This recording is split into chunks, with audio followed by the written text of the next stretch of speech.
Hi guys!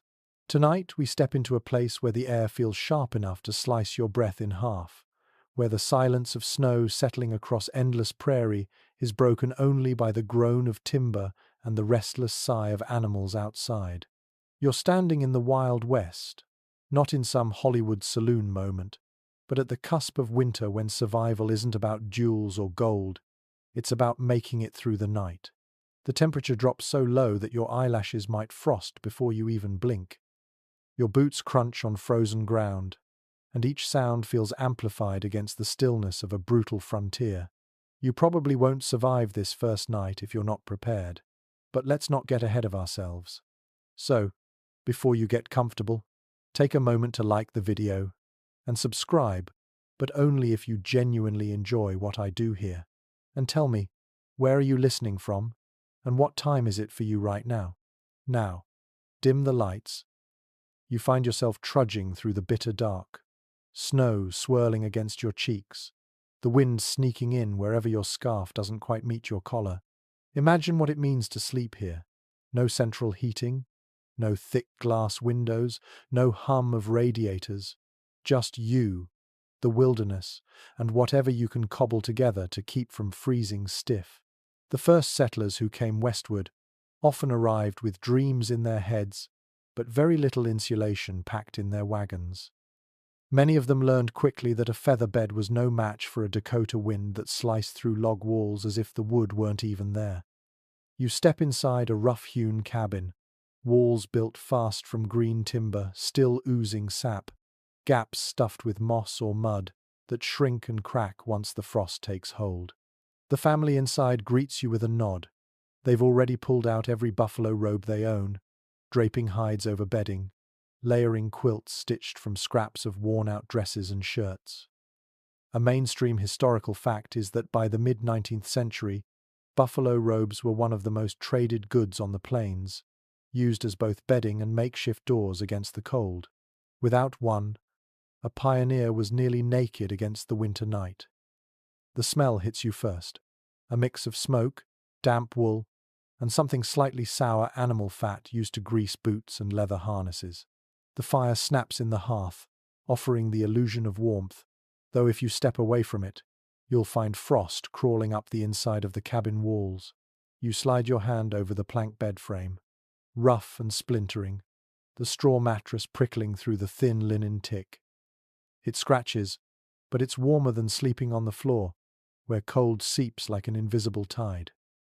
Historians still argue whether frontier families slept more soundly in such conditions or if constant discomfort meant they hovered half awake most nights. You lie down, pulling hides over yourself, hearing every creak of the log walls adjusting to the pressure of snow outside. Your breath curls upward into tiny ice crystals, glittering faintly in the flickering firelight. It's strange to think of your own exhalations decorating the rafters like silver lace. And then there are the sounds beyond. The lonely howl of wolves, carried on the wind, makes you pull the hide tighter. Yet, a quirky little tidbit is that some settlers actually found the howls reassuring, proof that predators were far away and not silently prowling just outside the cabin. The real threat, they whispered, wasn't wolves at all but the silence, which meant the animals were near. You close your eyes, trying to sleep, but your body remains tense, straining for warmth. The straw beneath you shifts, releasing a dry, grassy scent, while a faint draft sneaks past the chinking. You roll toward the fire, only to be met with the smoky tang that clings to every blanket, every hair on your head. Some nights, the smoke filled cabins so thickly that eyes watered and throats burned. Yet to let the fire die meant risking frostbite before dawn. Your mind drifts as the cabin grows quieter. You sense the unease of those who came before you, men and women who had to teach themselves to rest even when conditions screamed for vigilance. The Wild West winter was a teacher, relentless and unforgiving, demanding that you adapt or perish. And in these opening moments of the night, you realize that sleep here isn't about comfort, it's about endurance, a surrender to the cold's presence while stealing whatever scraps of warmth you can. Your eyelids grow heavy, the creak of the timbers, the whisper of snow piling against the door, and the faint rasp of someone's breath nearby weave together into a lullaby, not of peace but of survival. And as you drift into the fragile realm of sleep, the night outside deepens, colder, darker, yet somehow, against all odds, you endure. The first time you feel that icy draft sliding across your face, you realize just how flimsy these walls really are. A log cabin might look sturdy in a painting or from the outside, but once you're curled beneath a scratchy blanket with the wind whistling through unseen cracks, you notice every flaw. You tug the buffalo hide higher over your shoulders, but the chill creeps in like a thief, slow and deliberate. Sleep doesn't come easily when your skin prickles and your nose grows numb, and you find yourself wondering how anyone survived winters here at all. A mainstream historical fact is that early frontier cabins were often thrown up in a matter of days. Logs were cut quickly, stacked, and notched, sometimes with gaps left wide enough for daylight and certainly for cold air to pour through. Families stuffed whatever they had into those spaces: moss, mud, straw, even scraps of fabric. And yet, come January, the wind still found ways to slip in. You can imagine lying awake, counting the gusts the same way you might count sheep, each one brushing your cheek with a frosty whisper. You glance toward the corner where a child sleeps under a quilt pieced together from old dresses, sleeves now serving as patchwork stars and stripes. The quilt is thin, but it's a lifeline against the drafts. The parents, meanwhile, sleep nearer the hearth, pretending they don't notice the icy air that gathers near the walls. A quirky tidbit: some settlers swore by hanging oiled paper over cracks it wasn't quite glass, but it let in light while blocking a bit of wind. Imagine waking each morning to the sight of golden dawn filtering not through a window, but through translucent paper that rattled with every breeze. Historians still debate whether most families saw cabins as permanent homes or simply as stepping stones to something sturdier. Some argue that people treated them as temporary shelters until they could build finer houses. Others suggest that many lived out entire lifetimes within those drafty walls, too busy with survival to dream of anything grander. You shift, trying to tuck the hide tighter around your body, and your ear catches the faint whine of the wind threading through the rafters. The sound isn't constant, more like a wandering visitor, sliding along the seams of the walls, disappearing for a moment, then returning at an entirely new angle. It's like sleeping inside an instrument, the structure itself vibrating with the music of the cold. You wonder if those who grew up in such cabins found the sound comforting, the way some people today fall asleep to the hum of a fan or the patter of rain. The smell of pine resin drifts from the fresh-cut logs. Even months later, sap still oozes in small beads, sticky if you touch it in the dark.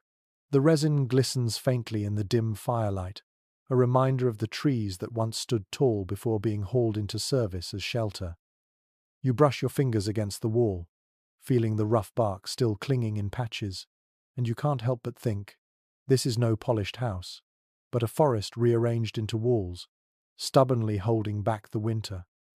Your body shifts again, seeking comfort, but the uneven floor keeps tilting you toward the hearth. Many cabins had dirt floors, sometimes with fresh straw spread down each week to soften the hardness.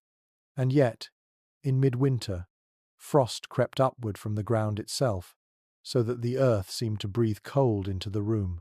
You imagine the strange sensation of trying to rest when the very floor is conspiring to chill you from below.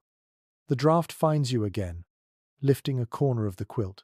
You sigh, half amused, half exasperated, because the cold is as much a companion as any person in this room. There's no true barrier between outside and inside. It's all a negotiation, a fragile truce between your determination to rest and the winter's endless persistence. And in that half-wakeful state, you begin to accept it. Sleep here is never about perfect stillness. It's about learning to drift despite the drafts, to fold the sound of the wind into your dreams, and to trust that the thin walls will hold, at least until morning. The night deepens, and you tug at the coverings again, realizing that warmth is never a given out here, it's an achievement, cobbled together with every hide, every stitched scrap, every bit of ingenuity the frontier could muster. Your fingers brush the rough texture of a buffalo robe spread over the bedding, its heavy weight pressing down like an anchor against the chill. It's well recorded that by the mid-1800s, buffalo hides weren't just trophies of the hunt but everyday necessities, lining wagon seats by day and serving as thick, almost impenetrable blankets by night. Without them, settlers often faced the winter with far less protection than even their native neighbors. You breathe in the mingled scents of tanned leather and wool, each one earthy and pungent, hinting at how recently these items were part of living creatures. Layered over the hides is a quilt. Its patchwork squares a kaleidoscope of faded reds, indigo blues, and yellowed whites. Each scrap tells a story. A strip cut from a worn apron, another from the hem of a wedding dress, a piece salvaged from a shirt that saw too many summers. Quilts weren't merely covers, they were memory stitched into fabric, warmth drawn as much from emotion as from cotton batting. One curious detail is how settlers swore that the smell of a well-used quilt, musty, smoky, faintly sweet with lavender, if a sachet was tucked nearby, could bring comfort almost as much as its weight. It wasn't uncommon for quilts to be passed down generations, each winter adding more stains, more repairs, more history to the layers. You pull yours higher to your chin, and it feels as though all the hands that ever stitched it are tucking you in again. Still, the question lingers. How effective were these coverings, really, against the relentless prairie cold? Some researchers remain divided on whether layered textiles alone were enough to preserve body heat through the harshest nights, or whether it was the practice of bundling multiple family members together beneath them that made the real difference. Alone, you might still shiver. Together, the combined heat created a microclimate of survival.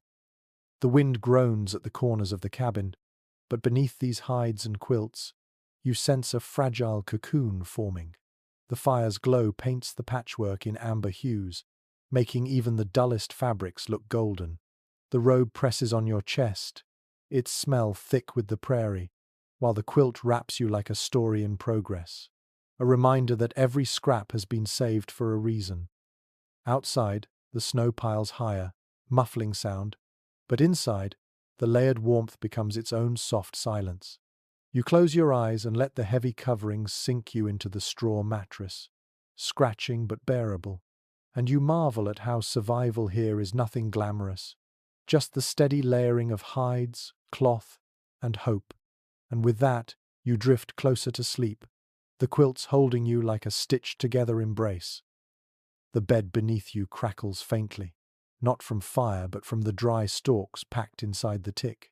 You shift your weight, and the straw pokes through the linen, scratching your skin like 1,000 tiny needles.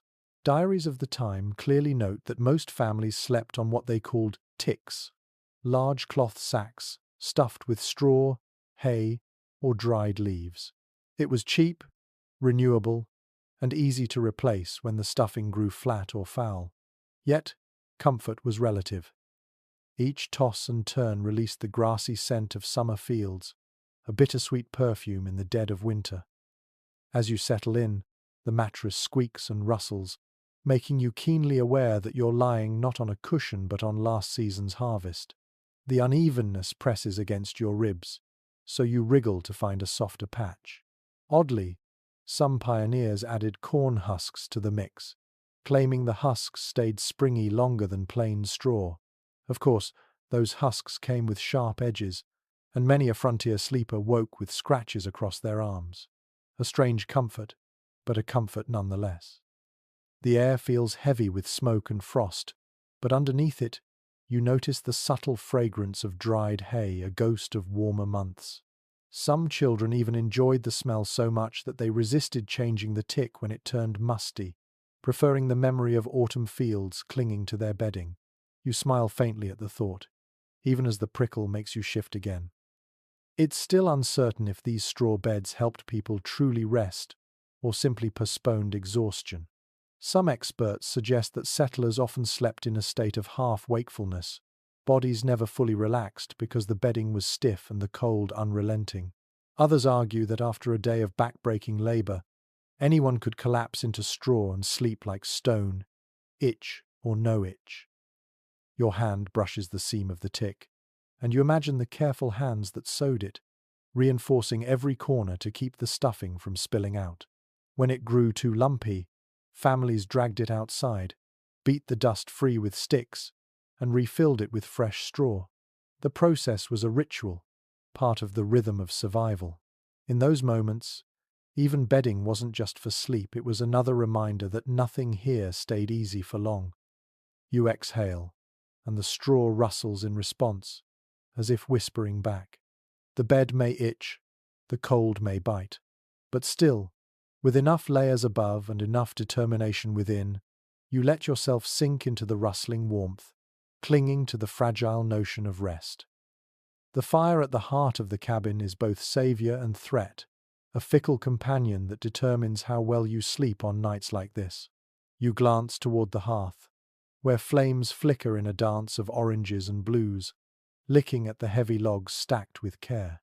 Sparks leap upward, spiraling into smoke that curls around the rafters before finding its way out through a crude chimney. The smell is thick pine resin, damp wood, and faint char, and it clings to every quilt, every hide, every strand of hair in the room. Contemporary accounts confirm that many families kept their bedding as close to the fire as possible, sometimes spreading pallets directly on the hearthstones, desperate to soak in every scrap of warmth. You stretch your hands toward the glow, letting the heat soak your fingertips, but you also feel the danger. Fire is never truly safe here. A sudden crack from a log sends sparks onto the straw floor, and for a moment, your chest tightens with dread. Countless records from the frontier describe cabins lost in seconds, flames feeding greedily on dry timber walls, while families fled into the snow with nothing but the clothes on their backs. To sleep near the fire meant warmth, but it also meant vulnerability, balanced precariously on the edge of disaster. You shift your gaze toward a small iron pot hanging in the flames. Its lid rattles gently as steam escapes, and you know the family keeps water simmering not just for cooking, but to release a bit of humidity into the arid air. One curious practice involved leaving a pot of soup or stew on the hearth overnight. Not only did it prevent the liquid from freezing solid, but it also offered a ready meal for anyone who woke shivering in the middle of the night. Imagine waking, ladling a steaming spoonful into a tin cup, and feeling the warmth spread through your body before returning to a cold bed. The fire pops again, reminding you of its constant presence, like a restless sleeper sharing the room. Some settlers trusted it too much, letting flames roar while they drifted off, only to wake in a cabin choking with smoke. Others, more cautious, kept fires small and steady, tending them with the care of a nurse at a sickbed. There's no clear consensus on whether most families actually managed a restful night beside the hearth, or if the need to rise, feed the flames, and monitor for danger meant sleep was forever fractured. The fire was both comforter and tyrant, granting rest at the cost of vigilance. The children lie closest, tiny hands stretched toward the heat, cheeks flushed with its glow. Their dreams seem easier than yours, soft sighs rising above the crackle, their small bodies curled like kittens before the warmth. Parents hover between them and the fire, shields of flesh and bone in case sparks leap too close. For the adults, rest is never pure. The mind ticks in rhythm with the flames. How many logs are left?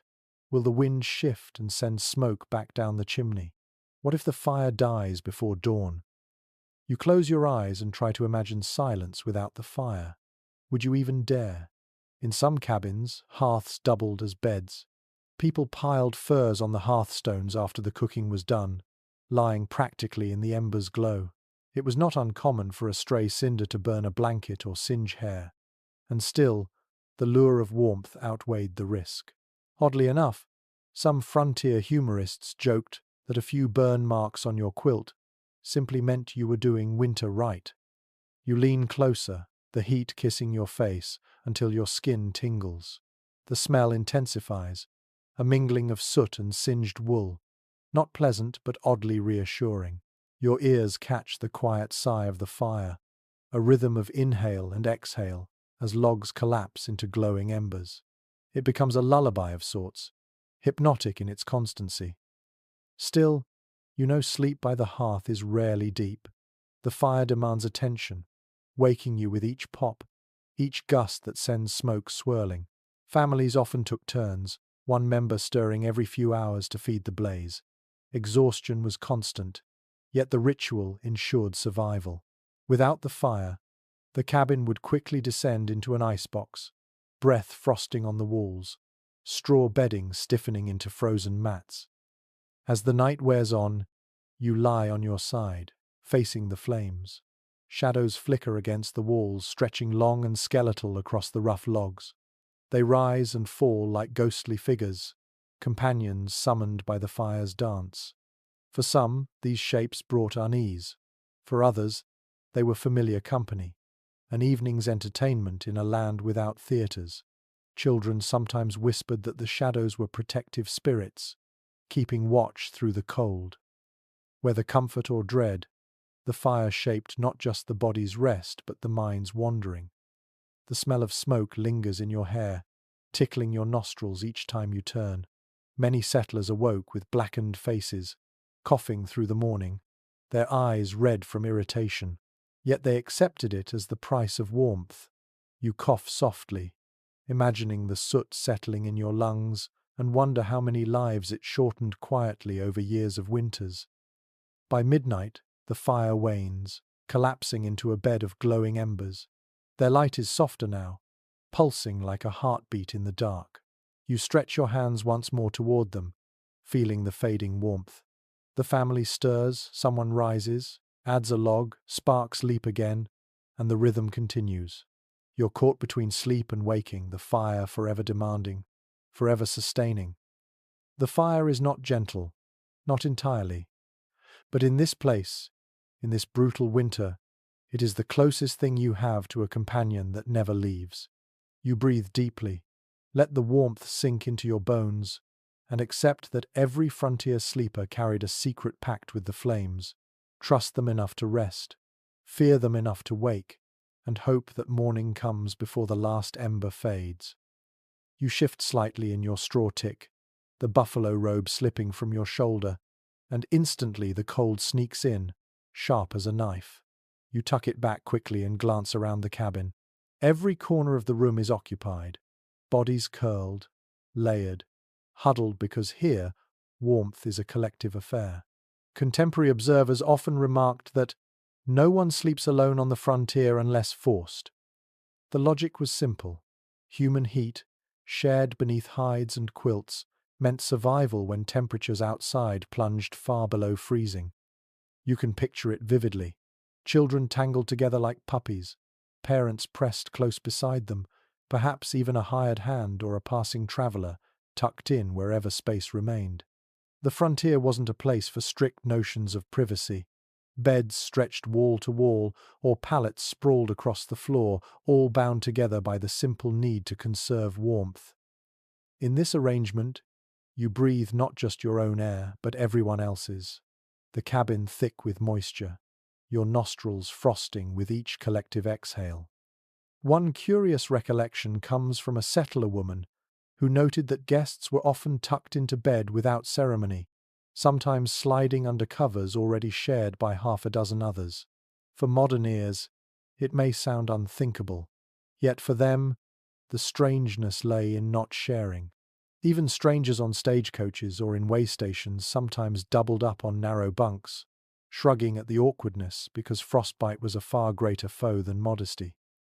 Experts continue to disagree over whether this closeness fostered more harmony or more friction among frontier families. Some suggest that the enforced intimacy strengthened bonds, knitting families into resilient units. Others argue that it bred resentment, irritability, and exhaustion, too many limbs tangling, too many coughs echoing through the night. Likely both were true, depending on the family and the night. You stretch your arm, brushing against the warmth of another sleeper. The sensation is startling at first, the heat of another body, the faint rhythm of breath, but then it becomes oddly soothing. The weight of someone beside you anchors the cold away from your side, as if together you've created a pocket of resistance against winter's assault. There is a rhythm to these shared nights. A child squirms, kicking blankets loose, and instantly a parent tugs them back. Someone snores heavily, shaking the stillness, until a sharp elbow restores quiet. A baby fusses, is hushed with a lullaby, then drifts back into the fragile peace. All of this happens beneath the patchwork canopy of hides and quilts, an orchestra of small sounds rising and falling in tandem with the fire's crackle. Oddly enough, some families found comfort in arranging themselves like spokes on a wheel, heads together near the fire, feet radiating outward. This way, warmth pooled at the center, and everyone shared equally in the glow. Others preferred long rows, with the strongest bodies flanking the edges to shield the frailer ones in the middle. Children were nearly always placed at the warmest point, tucked between parents or layered under extra quilts. The smells of the room are intimate too, sweat mingling with smoke, wool damp from melting frost, the faint tang of unwashed clothes. In summer, such closeness might feel suffocating, but in winter, the mingled odors become secondary to survival. You breathe them in without judgment, each scent reminding you that you are not alone in this icy wilderness. Historians have long debated how much the culture of bed sharing influenced social norms in the West.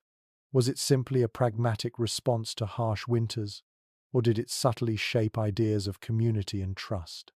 After all, to share your bed was to entrust your safety, your vulnerability to another.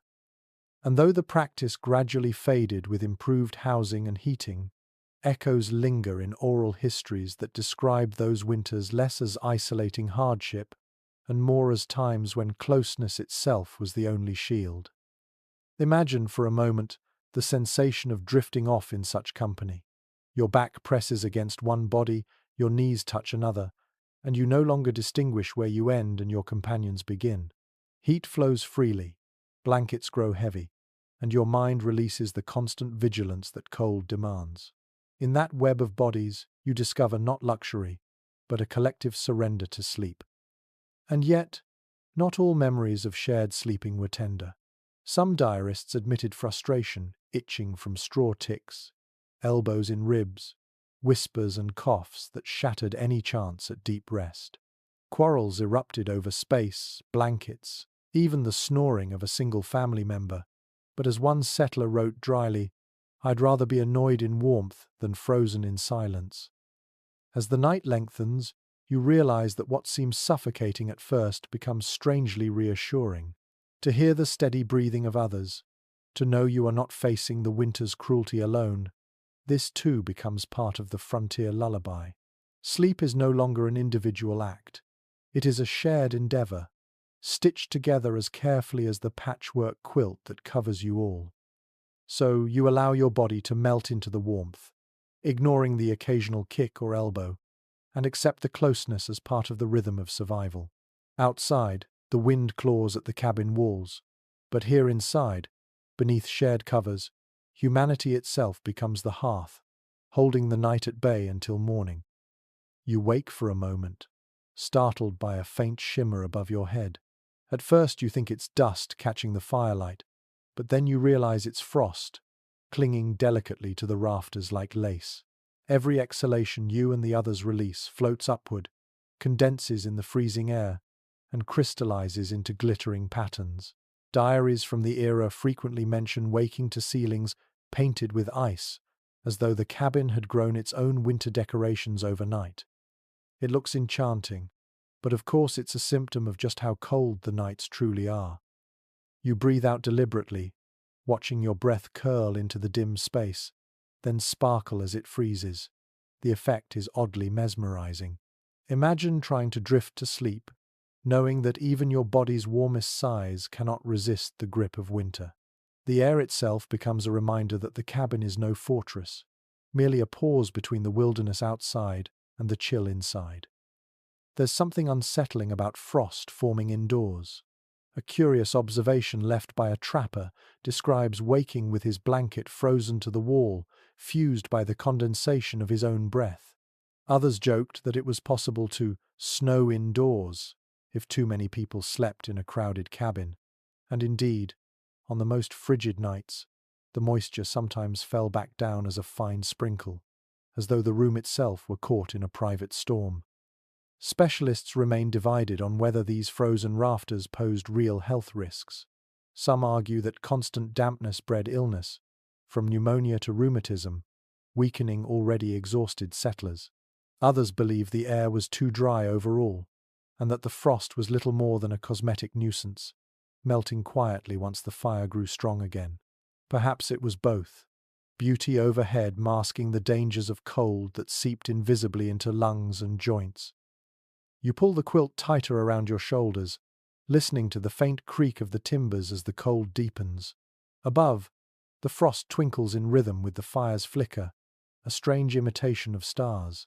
The effect is beautiful, almost peaceful, yet you know it means the room is freezing.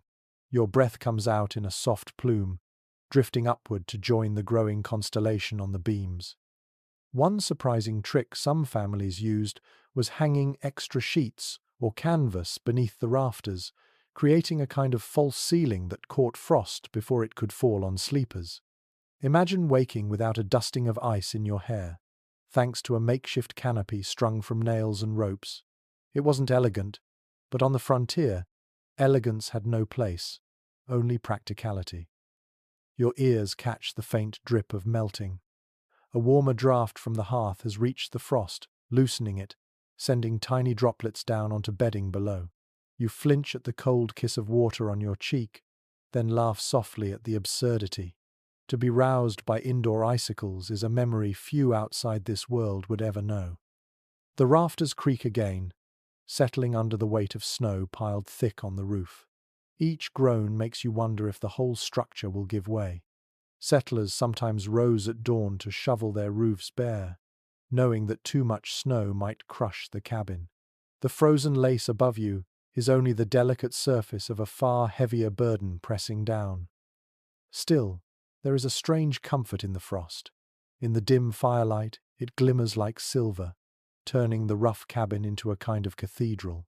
Children might have seen angels in the patterns, tracing them with sleepy eyes before drifting off again.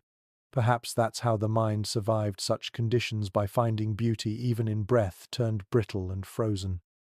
You curl closer beneath the hides, aware that every inhalation and exhalation will keep building that icy ceiling. And you realize that here, even the act of breathing leaves a mark, proof of endurance against the cold.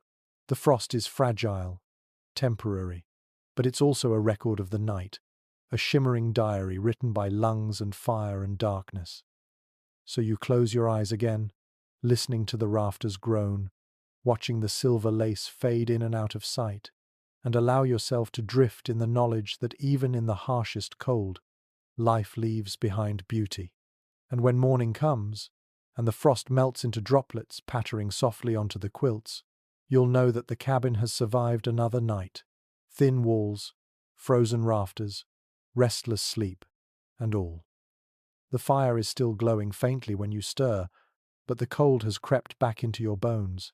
You shiver and tuck the quilt higher, wondering what else people did to trick their bodies into believing they were warm enough to sleep.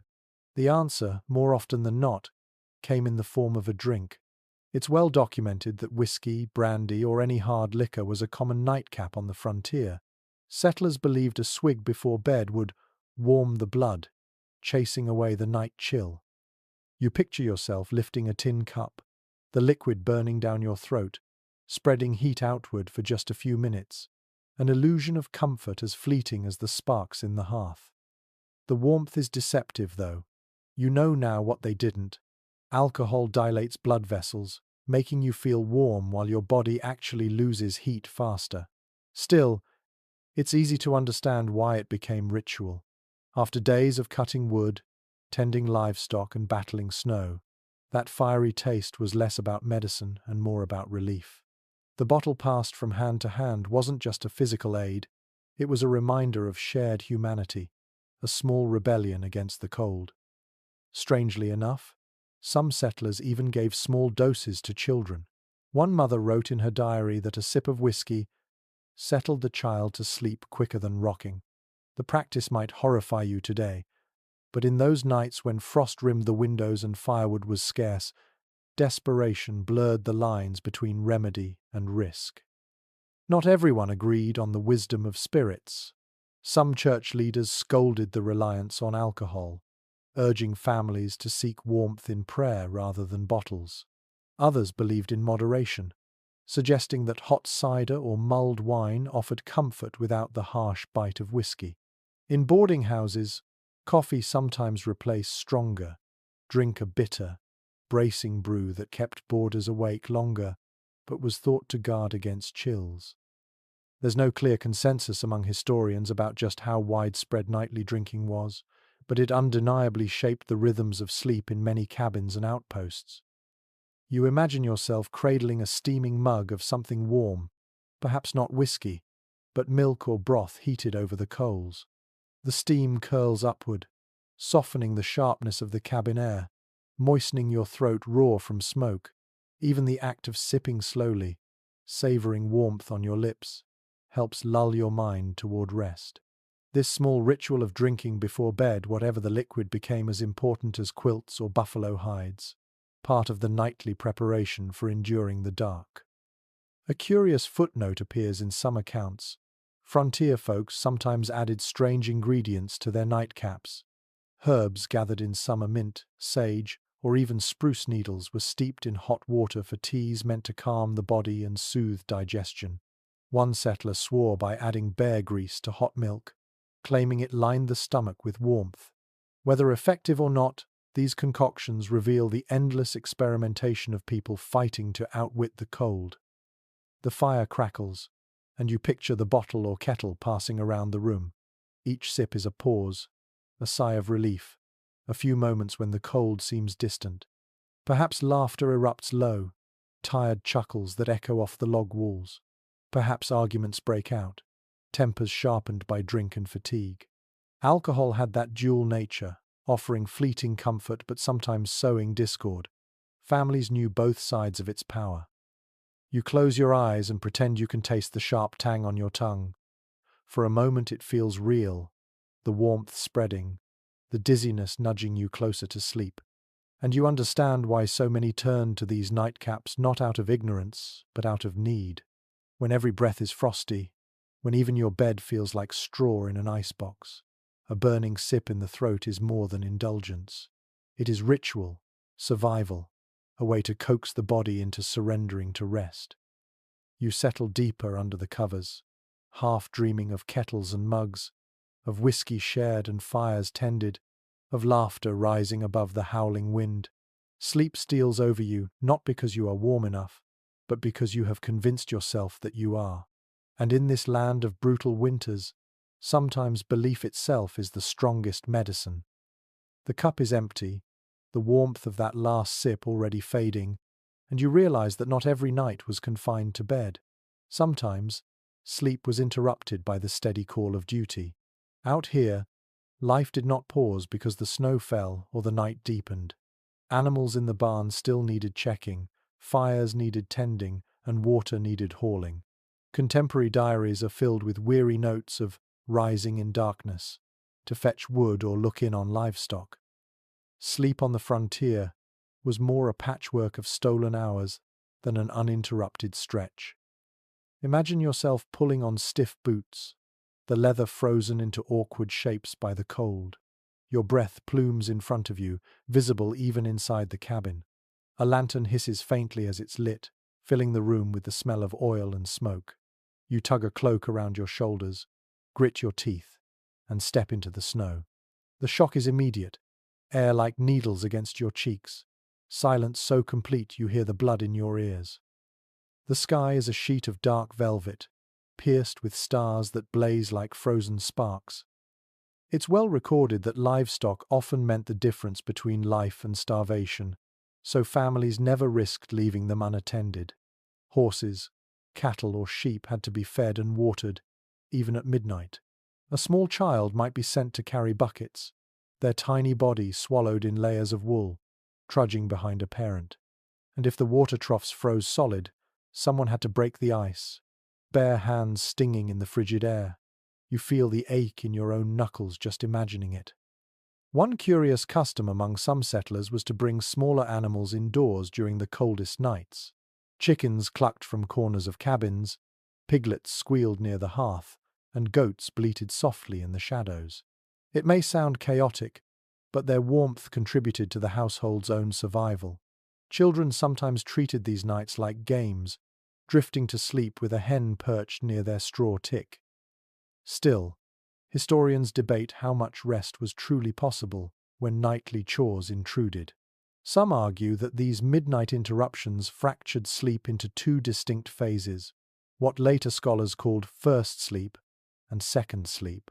Others doubt whether frontier families had the luxury of consistent patterns at all, suggesting that exhaustion dictated when and how they rested, regardless of theories. What's certain is that you rarely lay still for long without someone rising to tend to something. You picture yourself trudging through knee-deep snow, lanterns swinging, shadows stretching across white drifts. Each step crunches loudly, a reminder that you are utterly alone in this frozen expanse. The barn looms like a dark giant, doors stiff with frost. Inside, the air is warmer, thick with the smell of hay, manure, and steaming breath. Animals stir, lowing or snorting in recognition. You scatter feed, break ice from water buckets, stroke a horse's nose as it exhales mist into your palm. For a few moments, you forget your own discomfort in the rhythm of care. Then comes the return. The walk back feels longer, your body heavier, fatigue pressing down like a second quilt. The lantern sputters, your boots slip on patches of ice, and the thought of crawling back under covers becomes the only motivation. When you finally push through the cabin door, the blast of smoky heat is both relief and assault. Your skin prickles as sensation returns, and you shed frozen layers to rejoin the cluster of sleepers. Oddly, some families treated these midnight chores as almost meditative. A father once wrote that his quiet walks to the barn were the only moments of peace in the day, when the stars felt close enough to touch and the silence gave space for thought. Others, less romantic, recorded only exhaustion. Rose thrice in the night for wood and stock feel half dead come morning. Both perspectives tell the same truth. Sleep was never simple here. Back beneath the quilts, your body still tingling from the cold, you sink into straw that creaks like dry bones.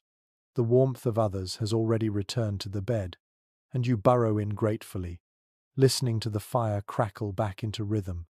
Your eyes flutter closed, and you realize that out here, sleep is never uninterrupted.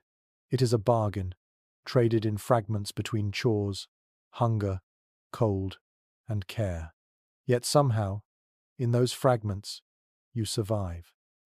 And so you let your mind drift once more, knowing the animals are safe, the fire still burns, and the snow outside continues to fall in its endless hush. Sleep, even in pieces, becomes enough. You roll onto your side, pressing closer to the warmth, but something still feels missing. The hides and quilts are heavy, the fire crackles, yet the cold finds a way through. You reach for the bundle at your feet, moccasins lined with fur, thick as mittens, and a rough shirt meant for sleeping. Out here, you never undress for bed, you simply change layers. Travelers' journals often stress that to sleep unclothed in winter is to court death. The Wild West night required preparation as carefully considered as a soldier's armor. Your fingers trace the fur of the moccasins, soft yet smelling faintly of smoke from the hearth. It's clear that many settlers borrowed heavily from indigenous practices when it came to sleeping attire. Native peoples of the plains and Rockies had long perfected the art of winter rest, layering furs, wrapping feet, and even sewing sleep garments from rabbit skins. European newcomers, used to linen nightshirts, quickly realized those thin fabrics were useless here. It's well recorded that settlers began copying native winter dress buckskin leggings, deerskin mittens, and layered moccasins, adapting them for their own nights. One curious memory left by a trapper describes stuffing grass inside his moccasins before bed, claiming it insulated better than socks. Children, too, often slept with their shoes on, tucking their feet into the straw tick without complaint. To modern ears, it sounds uncomfortable, but to them, the comfort of warmth outweighed the itch of grass or the stiffness of leather. Specialists remain divided over how much settlers truly integrated indigenous sleeping customs into their own routines. Some suggest it was widespread and necessary for survival, while others argue that pride and prejudice kept many from fully embracing native methods, even when it would have made their nights far easier. What is certain is that those who did adapt had a better chance of waking without frostbite on toes and fingers. You tug an extra layer across your chest, maybe a shawl or a coat left on rather than folded away. It smells of sweat and wood smoke, rough against your skin, but it traps heat. The quilt presses heavier on top, and beneath it, you feel like a bundle of mismatched fabrics and furs stitched together. Yet in this form, you are armored against the night. Oddly enough, some families even wrapped their heads in scarves or wore woolen caps to bed. The body loses heat most quickly through the scalp, and settlers joked that a good night's rest required a hat as well as a pillow. Children often looked like tiny bundles of cloth, barely their faces visible, swaddled in layer after layer until they could hardly move. But they slept, and that was all that mattered. The sounds of the room are muffled now, softened by all this fabric. The fire crackles like distant applause. The wind rattles faintly against the logs, and beneath it all is the rhythm of breathing, yours, theirs, the whole room wrapped in layers. You shift slightly, your moccasins brushing against another's foot, and you smile in the dark. Warmth is not elegance here, it is improvisation, the clever use of whatever materials lie at hand. Historians still puzzle over whether settlers saw these nights as hardship or simply routine. Did they curse each extra layer, each itch of fur, each creak of stiff leather, or did they accept it as life, no stranger than drawing water or chopping wood? Perhaps, over time, the layers ceased to feel strange and became as natural as the cold itself. You close your eyes, adjusting the fur at your feet, and imagine how it must have felt to slip into such garments after a day in the snow. The relief of warmth, however imperfect, must have been like slipping into safety. The Wild West demanded toughness, but it also demanded softness. The softness of furs, the embrace of wool, the cocoon of hides that let a weary body surrender to rest. And so you lie there, bundled, armored in moccasins and shawls, and let yourself drift. The night presses cold against the cabin, but your body is its own fortress now, layered with the wisdom of those who came before. And somewhere in that balance between scratchy straw, smoky quilts, and soft fur, you find enough comfort to let sleep take you once more. You stir again, this time not from cold but from sound. At first it's faint, so faint you think it might be the fire's crackle or the creak of timber, but then it rises a long, mournful howl drifting through the night. Your chest tightens instinctively.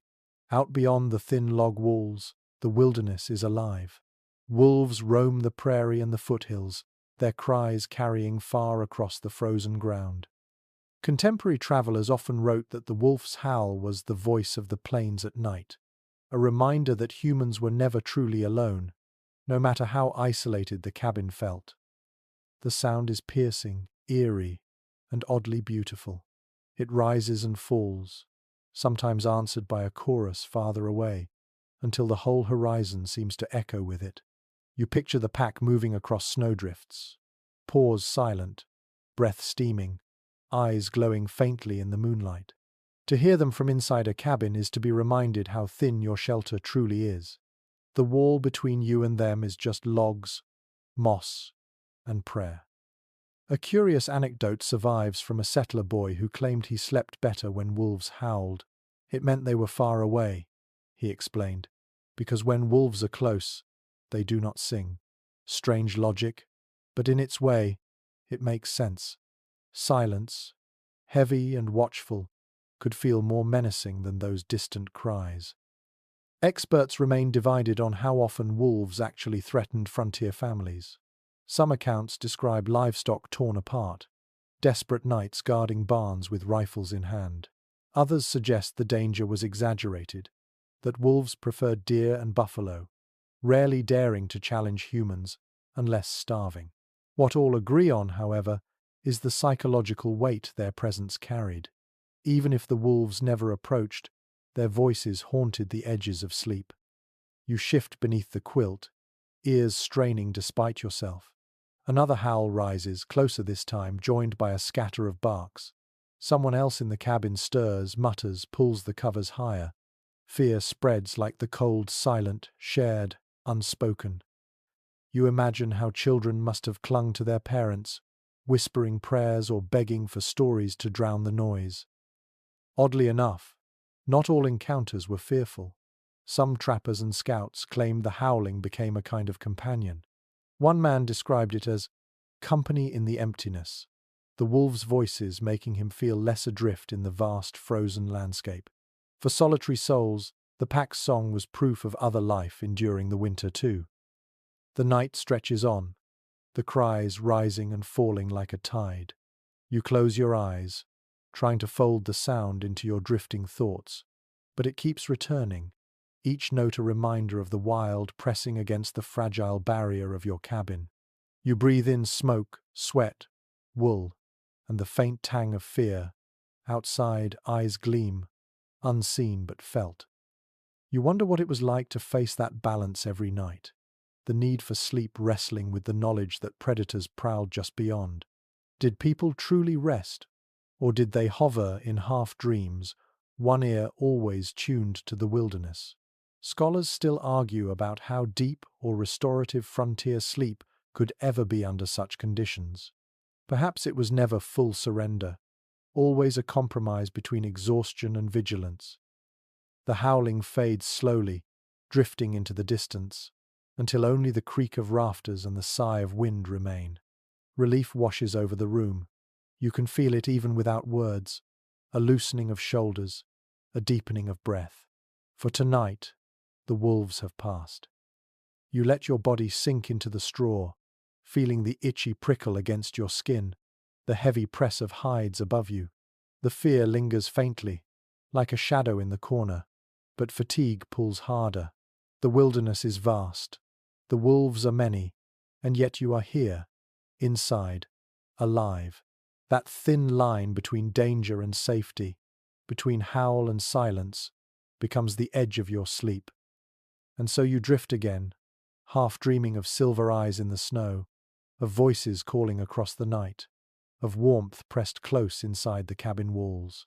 Sleep may be fragile, but it comes nonetheless, wrapping you as tightly as the quilts, holding you steady until morning's pale light returns. The wolves drift from your dreams, leaving you with another sound, the hiss and crackle of something heating by the fire. You blink awake enough to notice a small bundle of stones wrapped in cloth, pulled from the hearth and tucked into the foot of a bed. The warmth radiates outward, faint but steady, like a secret fire beneath the covers.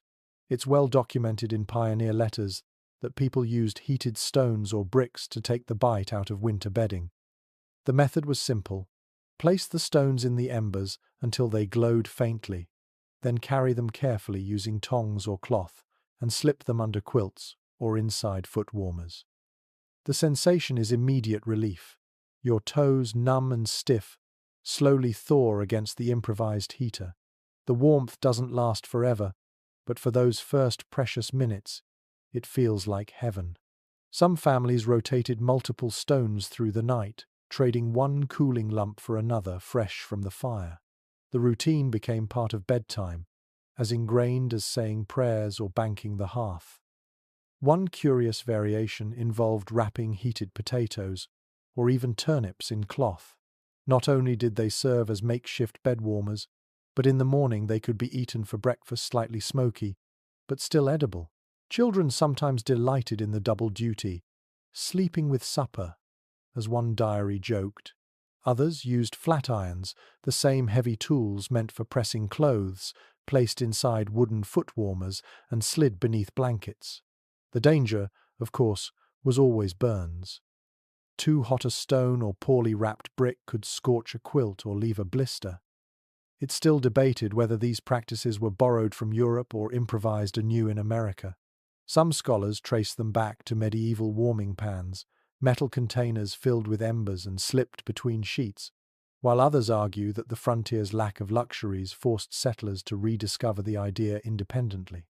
Either way, the principle was the same: a pocket of heat against the immensity of cold. You can feel the texture of the stone through the cloth, rough and heavy against your ankle. The warmth pulses slowly, like a fading heartbeat, and you instinctively curl your feet around it, hoarding its energy. In the silence of the cabin, such small comforts grow immense. The family sleeps easier knowing at least one corner of the bed is not ice. Oddly enough, some settlers extended the idea beyond the hearth. On long journeys, wagoners heated stones in roadside fires, wrapped them in blankets, and placed them at the bottom of beds in their wagons. Travelers even carried them under coats during sleigh rides, pressing the warmth to their chests like primitive hot water bottles. It was clumsy but effective, a stubborn refusal to surrender to the cold. You watch the glow of the hearth flicker, knowing another stone will be ready soon. Someone stirs, rises quietly, retrieves it with iron tongs, and replaces the cooling one at your feet. The exchange is seamless, almost ritualistic, a midnight dance performed half asleep. The cycle keeps the bed livable, the cold pushed just far enough away to allow rest. The smell of hot cloth mingles with smoke, faintly singed but comforting. You breathe it in, eyelids heavy, and marvel at how survival depends not on grand inventions but on simple, clever tricks.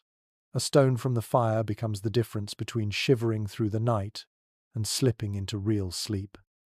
Historians still wonder how much these nightly practices shaped the rhythm of frontier life.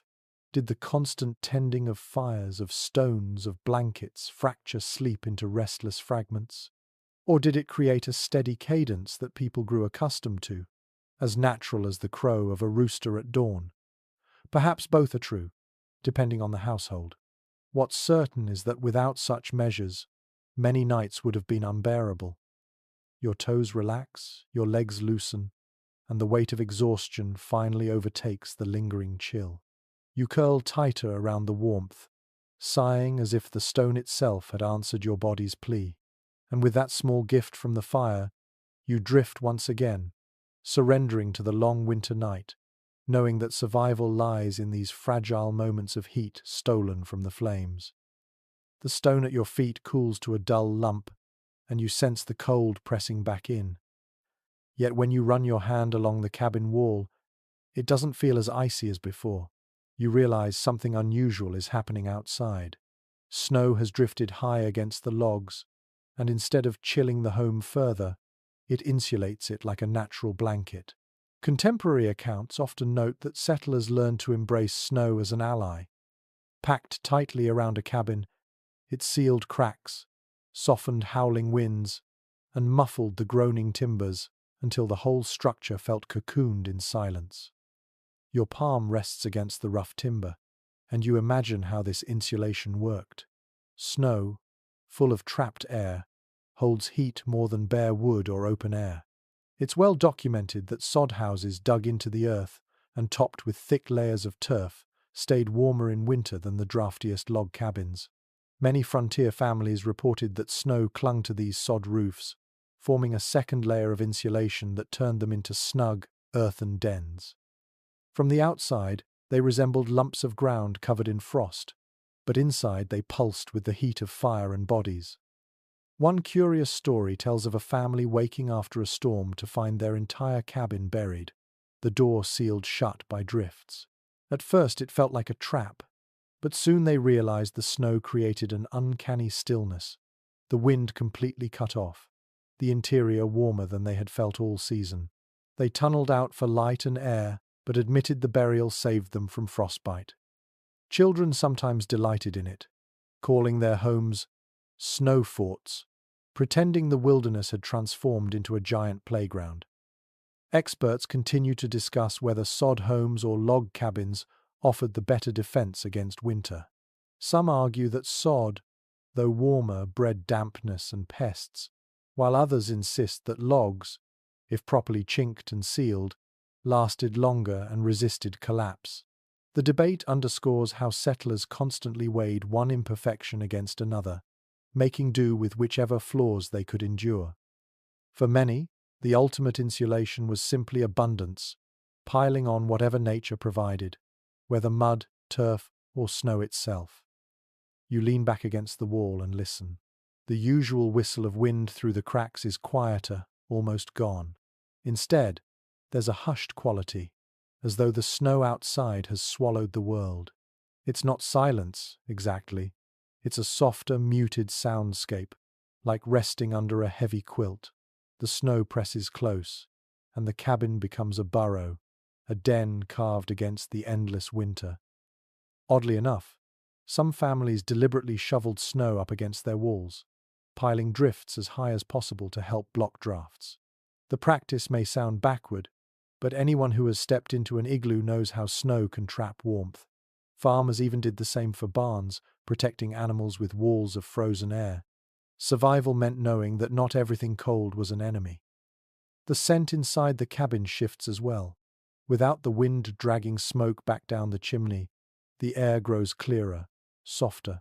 You breathe more easily, your chest relaxing for the first time in nights. The logs still creak, but less urgently, as though relieved by the extra support. Above, frost glitters faintly on the rafters, shimmering like hidden constellations. Historians sometimes muse that these buried cabins and sod houses blurred the line between human shelter and the natural world. Were families truly separate from the wilderness, or simply borrowing its structures, earth, snow, grass, to build their fragile havens? The question lingers as you close your eyes and imagine the cabin hidden beneath white drifts, invisible to wolves and wind alike, a secret pocket of warmth in a vast, frozen plain. Your body sinks deeper into the straw tick, the hides pressing down, the air gentler now that snow walls surround you. It feels like resting inside a shell, a quiet refuge carved not by choice but by necessity. The Wild West winter may be brutal, but even here, nature offers strange mercies. And as you drift towards sleep again, you understand that survival is not always about fighting the elements sometimes. It is about letting them enfold you. You wake to an ache in your joints, deep and dull, the kind of pain that makes every movement feel twice as heavy. It's not just fatigue, it's the slow toll of cold on the body. Settlers wrote often about winter illnesses, and they weren't just tales of frostbitten fingers or noses blackened by the wind. It's well documented that rheumatism, chilblains, and chest infections were constant companions, gnawing at people who had no way to keep cabins warm through the night. To sleep in such conditions wasn't merely uncomfortable. It sometimes meant waking weaker than before. You shift in the straw tick, and a sharp sting runs up your toes. Frostbite crept easily into extremities, especially when blankets slipped or fires burned too low. One woman recalled waking with her hair frozen to the wall where her damp breath had iced overnight. Another described her child's feet blistered after a night too near a drafty door. These were not accidents, they were routine hazards of winter life. A curious detail surfaces in frontier remedies. Some settlers rubbed goose grease or bear fat into their skin before bed, believing the thick layer would insulate them from the cold and ward off frostbite. Children went to sleep, smelling of smoke and animal fat, sticky beneath their quilts, their parents praying it would be enough. The method may sound odd, yet many swore it worked. Even today, anthropologists note how similar techniques were used by Arctic peoples, proving that desperation often leads to shared invention across cultures. Scholars continue to debate whether poor sleep itself worsened health, or if the illnesses came first and fractured rest later. Did the cold cause sleepless nights, leaving bodies vulnerable, or did exhaustion from broken sleep open the door to pneumonia and fevers? The cause and effect remain uncertain, but the pattern is clear. Winter weakened even the hardiest pioneers, and many never fully recovered from what seemed at first a simple chill. You imagine yourself lying beneath quilts heavy with frost, your breath wheezing, each cough shaking the fragile warmth you've built. In the darkness, the sound of hacking coughs was common. Children, elders, even the strongest men reduced to gasping through smoke-thick air. Some diaries describe entire households awake at once, tending the sick while the fire sputtered, the night dragging on endlessly. Oddly, there were also cures that blurred the line between medicine and superstition. Settlers sometimes tucked onions into their socks to draw out fevers, or placed garlic under pillows as protection against chills. Warm stones weren't just for feet, they were pressed against chests to ease bronchitis, or held against bellies to soothe cramps. Whether these treatments worked or not, they offered comfort, and perhaps that mattered most.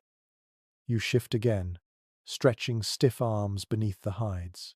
The ache lingers, but in the quiet of the cabin you notice how the body adapts.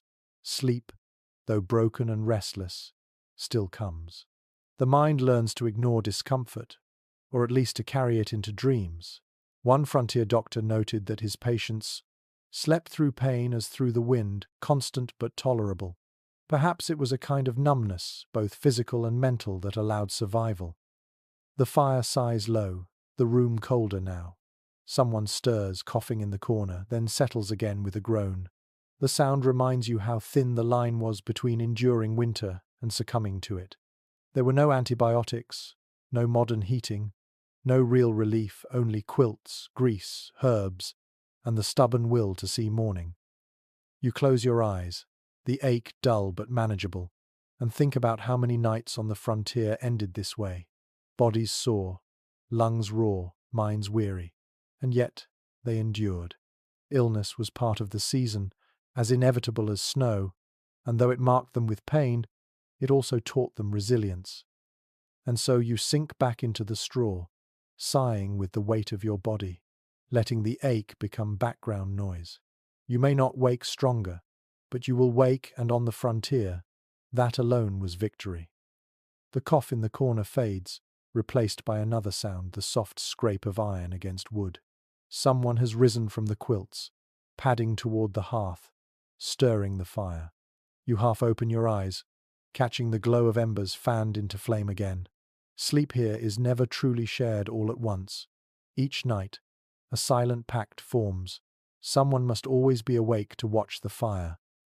Contemporary records emphasize that leaving a blaze untended could spell disaster, whether by freezing or by flames spreading unchecked.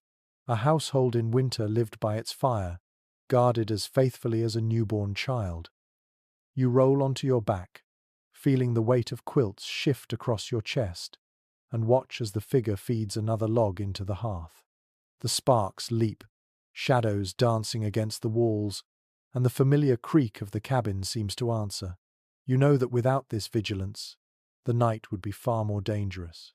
Families often rotated the task, each member taking turns to rise, poke the coals, and ensure the woodpile lasted until dawn.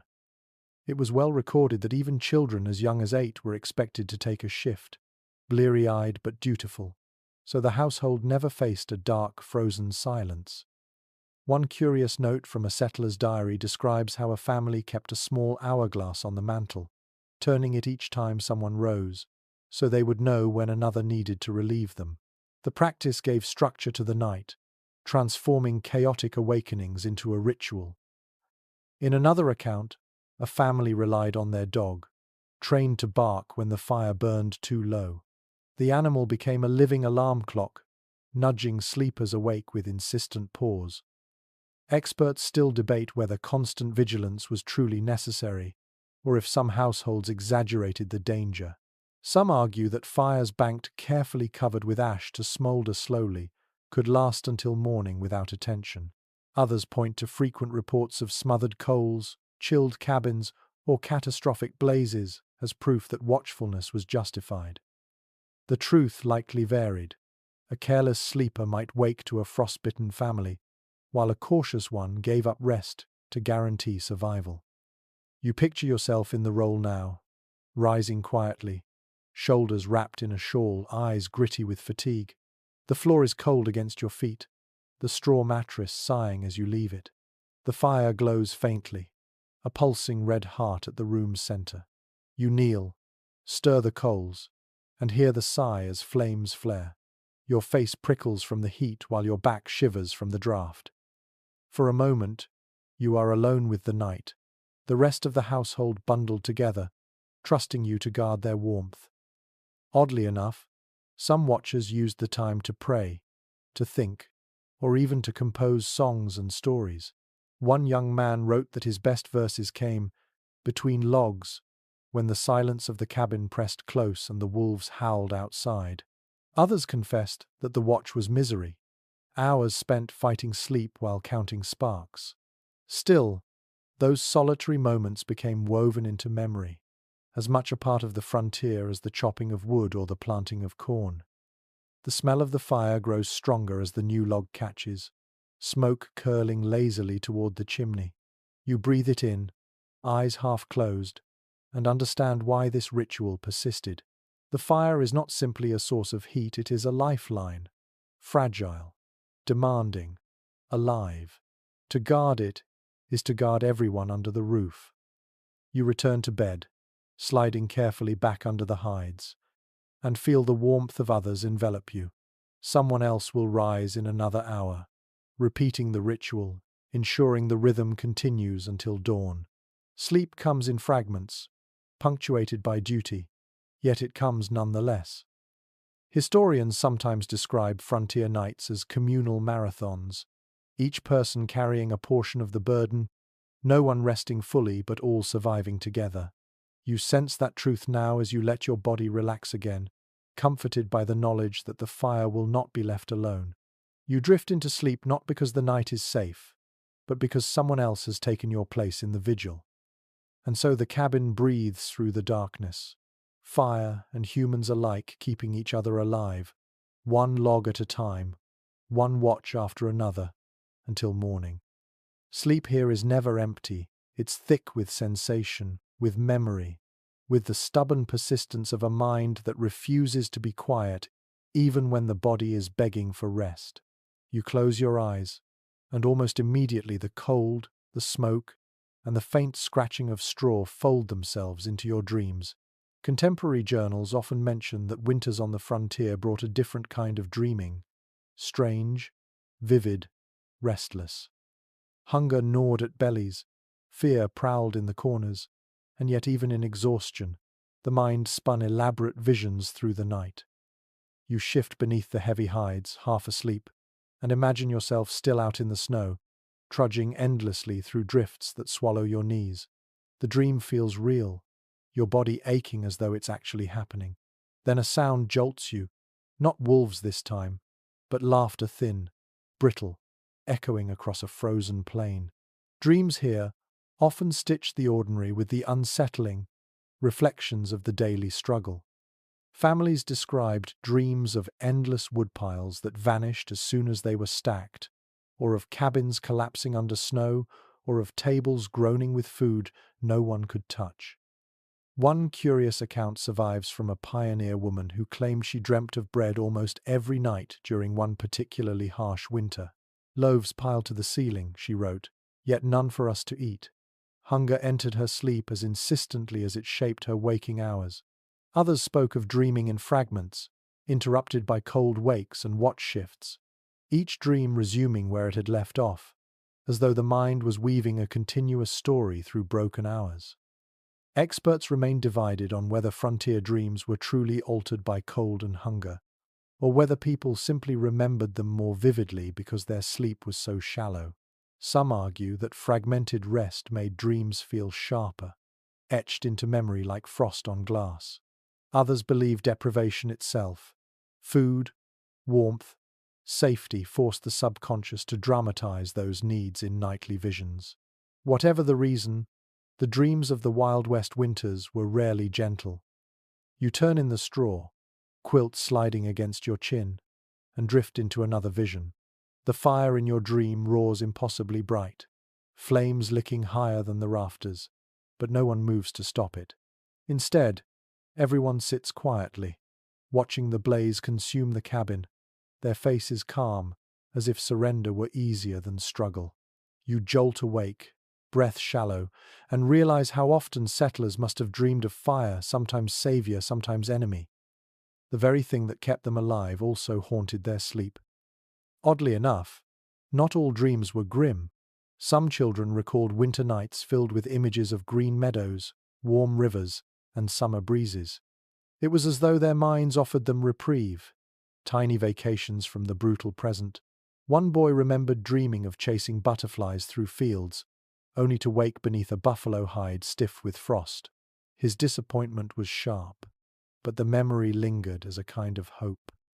You breathe in the smoky air, letting the haze settle your thoughts, and you realize your own mind is doing the same, trying to balance dread with comfort, weaving scraps of memory into something survivable. In the hush of the cabin, where every creak of wood and sigh of sleepers blends into a background hum, your thoughts blur again into images not quite real, not quite false. Historians sometimes debate whether these restless, vivid dreams shaped behavior during the day. Did constant nightmares wear down the spirit, or did they fortify resilience by rehearsing danger in the safety of sleep? There's no simple answer, but when you wake with frost crystals glinting above you and the smell of smoke still in your nose, the dream never feels far from reality. You curl tighter, pressing your face into the musty quilt, and surrender again to whatever visions the night brings. Whether they are warnings, comforts, or simply echoes of hunger and cold, they are part of survival too. For in the Wild West, even dreams were shaped by winter, becoming another landscape to endure until morning. When morning finally comes to the prairie towns, you discover that not every bed is a family nest tucked inside a cabin. Sometimes you are in a boarding house, where privacy vanishes entirely and warmth is rationed like bread. It's well recorded that frontier towns sprouted makeshift hotels, often little more than two-story shacks with drafty windows where miners, merchants, or travelers could pay a few coins for a place to lie down. But instead of comfort, what you find is a jumble of bodies crammed together, each chasing warmth, none fully at ease. You step into such a room. The air is thick with the mingled odors of boots, tobacco, sweat, and damp wool. Rough plank floors creak beneath layers of straw pallets. A line of iron cots squeals whenever someone rolls over. Quilts are shared between strangers, and the walls are so thin you can hear the wind's low moan threading through every crack. Compared to the isolation of a homestead, this is a symphony of restless sounds. One curious note survives from a traveler who wrote of lying in a boarding house bed, beside a man whose name I never knew, yet whose snore I shall remember all my life. Strangers pressed so close, they sometimes woke tangled in each other's blankets, awkward introductions made only after sunrise. In some towns, men slept in shifts, a bed used by one customer through the night and another by day, a practice called hot bedding. The sheets rarely cooled, but neither did they wash. Specialists remained divided over whether such communal lodging brought more safety or more sickness. On one hand, the shared heat spared many from freezing when wood was scarce. On the other, the closeness spread coughs, lice, and worse. Typhus, tuberculosis, influenza, all thrived in rooms where 20 or 30 men breathed the same smoky air. Some historians suggest that boarding houses hastened outbreaks that swept entire towns. Others argue they were simply unavoidable, in places where demand far outstripped supply. You lie down on a straw tick in such a room, listening to the chorus, one man murmuring prayers in his sleep, another grinding his teeth, a third muttering in a dream. The fire in the corner stove pops occasionally, but its warmth reaches only the nearest beds. Those farthest away pull coats tighter, their breath visible in faint clouds. The air smells of iron from the stove and unwashed wool, sharp enough to sting your nose. Oddly enough, boarding houses sometimes offered luxuries unheard of on lonely farms. Warm bricks wrapped in cloth might be passed around, or a kettle of coffee kept simmering for those who couldn't sleep. A landlady might sing softly to quiet children, her voice rising above the snores and coughs. And though the conditions were harsh, for some the noise itself was reassuring proof that they were not alone in the dark. You shift, rolling onto your side, trying not to bump the stranger beside you. His elbow digs into your ribs, and you mutter under your breath, though he doesn't stir. The quilt between you is heavy but thin, patched so often it resembles a mosaic more than a blanket. You trace the seams with your fingers, each stitch a reminder of repairs made after countless cold nights. Historians have long wondered whether those who spent winters in town preferred such crowded beds to the solitude of the frontier. Was the price of restlessness and disease outweighed by the comfort of human voices nearby? Some accounts suggest yes, miners often returned to boarding houses despite earning enough to rent cabins. Others fled the chaos, preferring silence even if it meant colder nights. You listen to the rise and fall of snores, the muttered words of men lost in dreams, the coughs that shake the rafters. Sleep here is communal, noisy, imperfect. Yet as fatigue pulls you deeper, you realize the warmth of bodies, however strange, is enough to carry you through. Outside, the town streets are buried in snow, lanterns flickering weakly in the wind. Inside, the boarding house breathes as one dozens of restless lungs, dozens of weary hearts, each seeking the same fragile comfort of rest in the Wild West winter. And as you close your eyes, elbowed and jostled, you surrender to that shared rhythm, drifting into slumber among strangers who are, for this night at least, companions in survival. The night in the boarding house grows heavier, and you begin to notice another rhythm beneath the snores and coughs, the flicker of light, steady yet fragile, struggling against the dark. Long before electricity hummed through towns, the frontier relied on flame to soften winter nights. Candles made of tallow, oil lamps fueled by whale oil or kerosene, even wicks floated in shallow bowls of fat. All of them cast their weak glow across plank walls and rough quilts. It's well recorded in travelers' accounts that darkness on the frontier was absolute, and so even a single flame felt like company, a talisman against the vast night pressing at the windows. You squint through the dim haze, the lamp sputtering at the far end of the room. The flame wavers, sometimes leaning sideways when a draught sneaks through the wall. Its glow pools around the nearest beds, leaving the rest in shadow, faces half hidden, eyes glinting now and then like embers. You realize how much the human mind craved this faint illumination, not only for safety, but for the reassurance that the world had not entirely vanished into black. One curious detail comes from diaries that mention families cutting candle wicks deliberately short, forcing them to gutter and spark. Children would watch in fascination, lulled to sleep by the flames' dance. Some households also placed candles in front of mirrors or against polished tin to double the light. The reflected glow turned one flame into two, two into four, a humble magic trick stretching resources farther than reality allowed. Scholars continue to debate how common whale oil or kerosene truly was in isolated regions. Some argue that only wealthier settlers could afford imported fuel, while poorer households relied almost entirely on homemade tallow candles. Others point to shipping records suggesting that barrels of kerosene reached even remote territories by the late 1860s. Whatever the truth, most frontier families treated light as a precious commodity, hoarded and rationed like food. You imagine yourself holding such a candle, the smell of animal fat thick in your nostrils, wax dripping slowly onto a pewter saucer. The flame sputters, bending as if about to fail, and you instinctively shield it with your hand. Around you, the boarding house sleeps in uneasy rhythms, but you are caught in the hypnotic pull of that fragile glow. It is both comforting and terrifying, comforting because it keeps the dark at bay, terrifying because you know how easily it could vanish.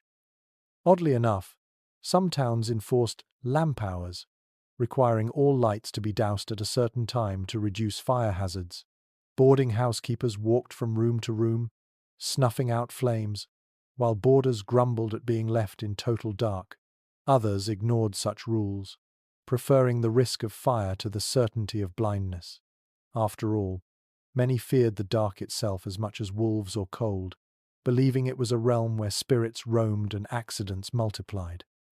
The smell of kerosene is sharp, metallic, lingering on your hands after you touch the lamp.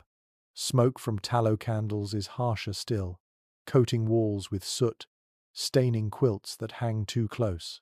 You cough softly, and the flame trembles as though your breath alone might extinguish it.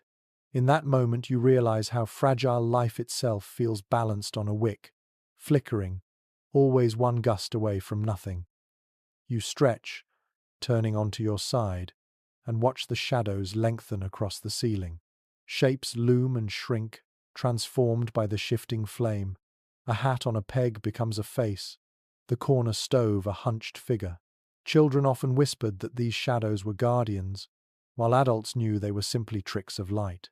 Still, the imagination thrives on darkness, and dreams are easily seeded by silhouettes dancing against rough boards. Historians note that some frontier households adopted rituals of light before sleep, placing a candle by the bed to read a psalm, or leaving a lamp lit low for the sick. The glow became symbolic as well as practical, a small ceremony that promised the family would rise again at dawn. To snuff out the last light too quickly felt ominous, like inviting the wilderness inside. You close your eyes, the flicker still painting orange patterns against your eyelids. The smell of smoke lingers, the quiet of the room deepens, and at last, someone snuffs the lamp. The hiss is soft but final, plunging the boarding house into thick, swallowing black. At first it feels suffocating. You can't see the faces beside you, can't even see your own hand raised before your eyes. But gradually the darkness softens, your ears tune to the breathing around you, and your body lets go. Sleep, you realize, was always an act of trust in the frontier night. Trust in fire to keep you alive, trust in walls to hold, and trust in the tiny flame of a lamp to grant enough peace to surrender to dreams. Now, with even that gone, you surrender, drifting into blackness as deep as the prairie sky. The blackness feels endless, but not everyone faced it in quite the same way.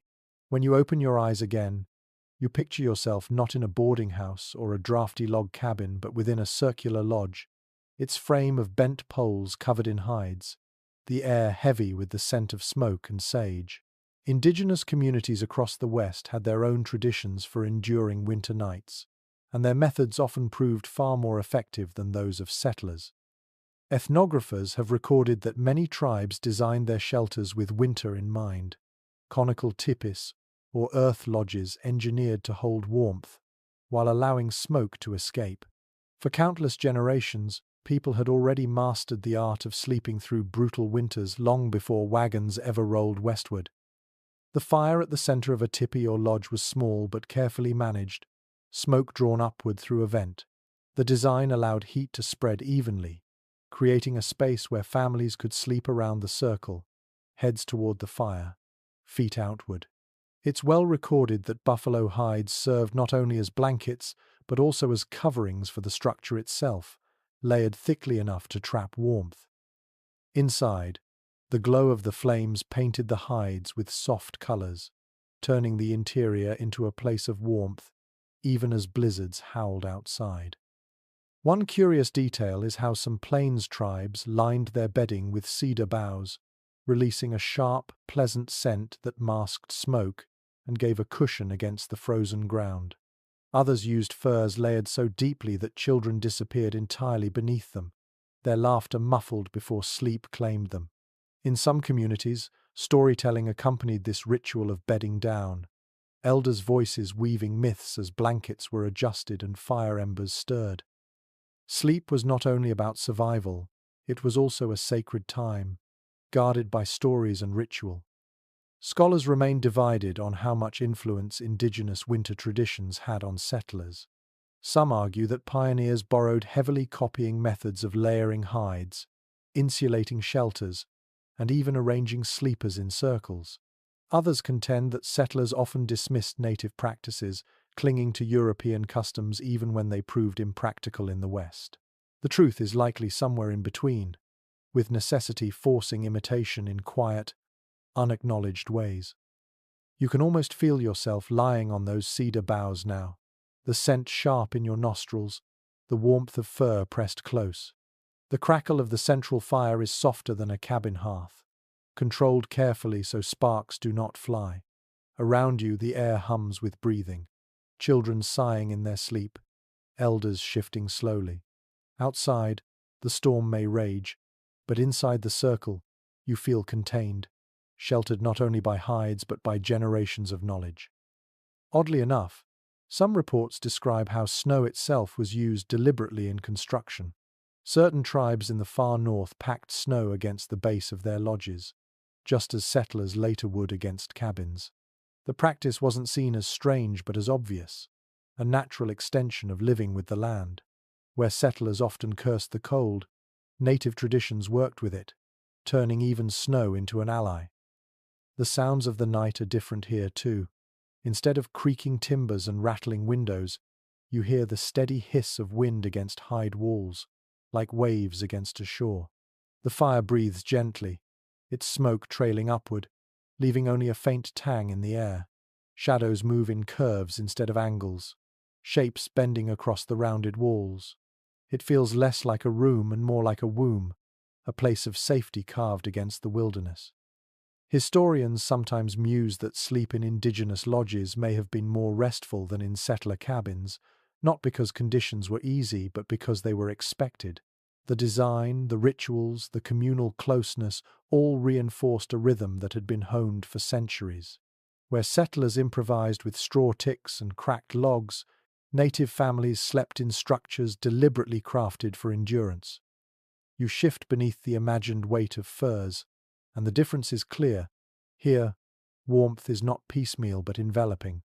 The cedar, the hides, the careful fire all combine into an embrace that feels more natural than anything a hurried settler might build.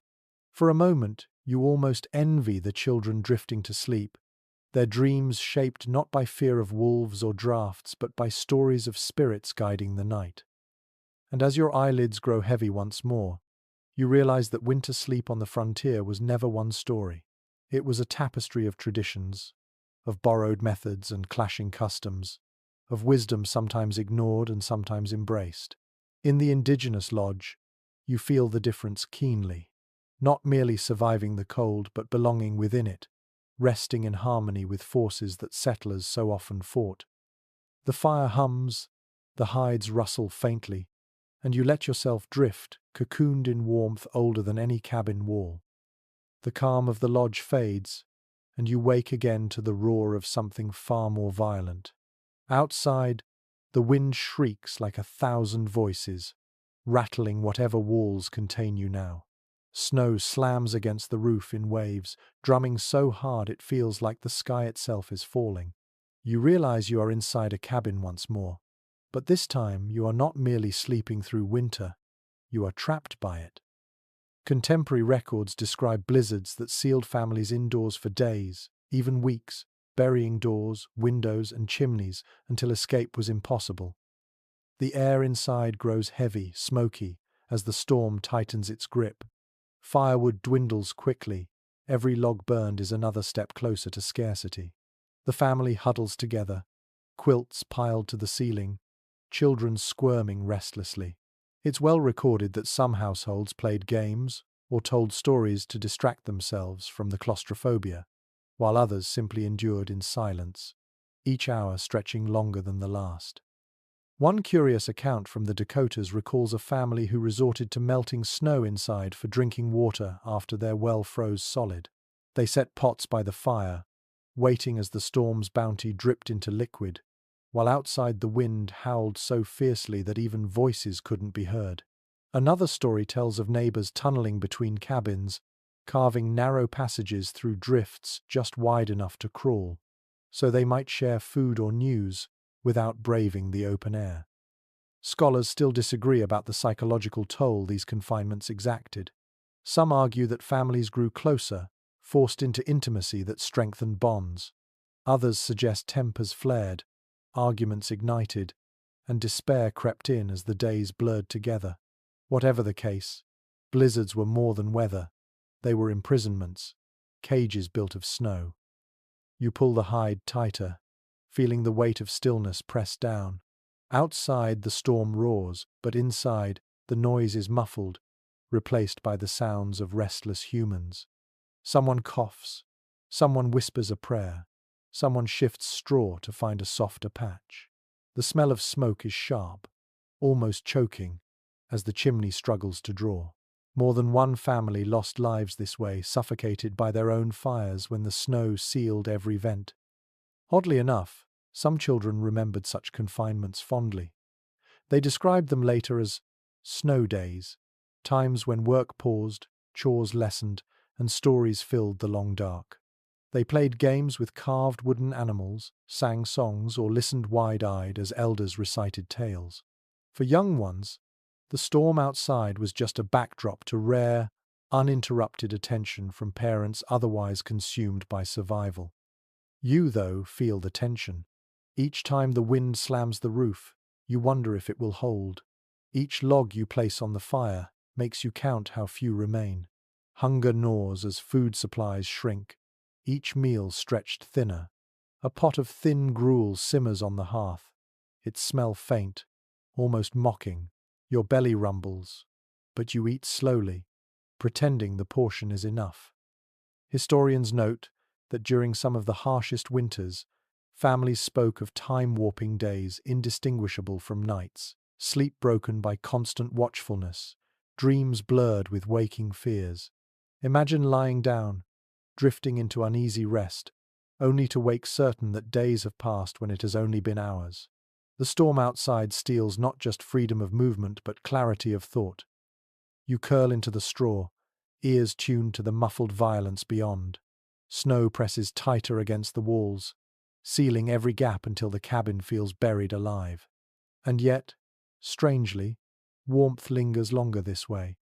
The storm itself becomes a blanket, trapping what little heat the fire provides. Survival here is paradoxical. The same snow that imprisons also protects. The children finally settle, their breathing steady, their small bodies radiating heat. You tuck the quilt higher, trying not to think of the dwindling woodpile, the hunger gnawing deeper. You close your eyes, letting the storm's roar become a lullaby, a reminder that while the wilderness rages, you are still here, still sheltered. And in that fragile space between fear and sleep, you understand what it meant to live through a frontier blizzard, to surrender control, to endure confinement, to measure time not in hours, but in breaths, shared beneath heavy quilts, waiting for the world outside to soften again. The storm has passed, but the house still murmurs with its own strange voice.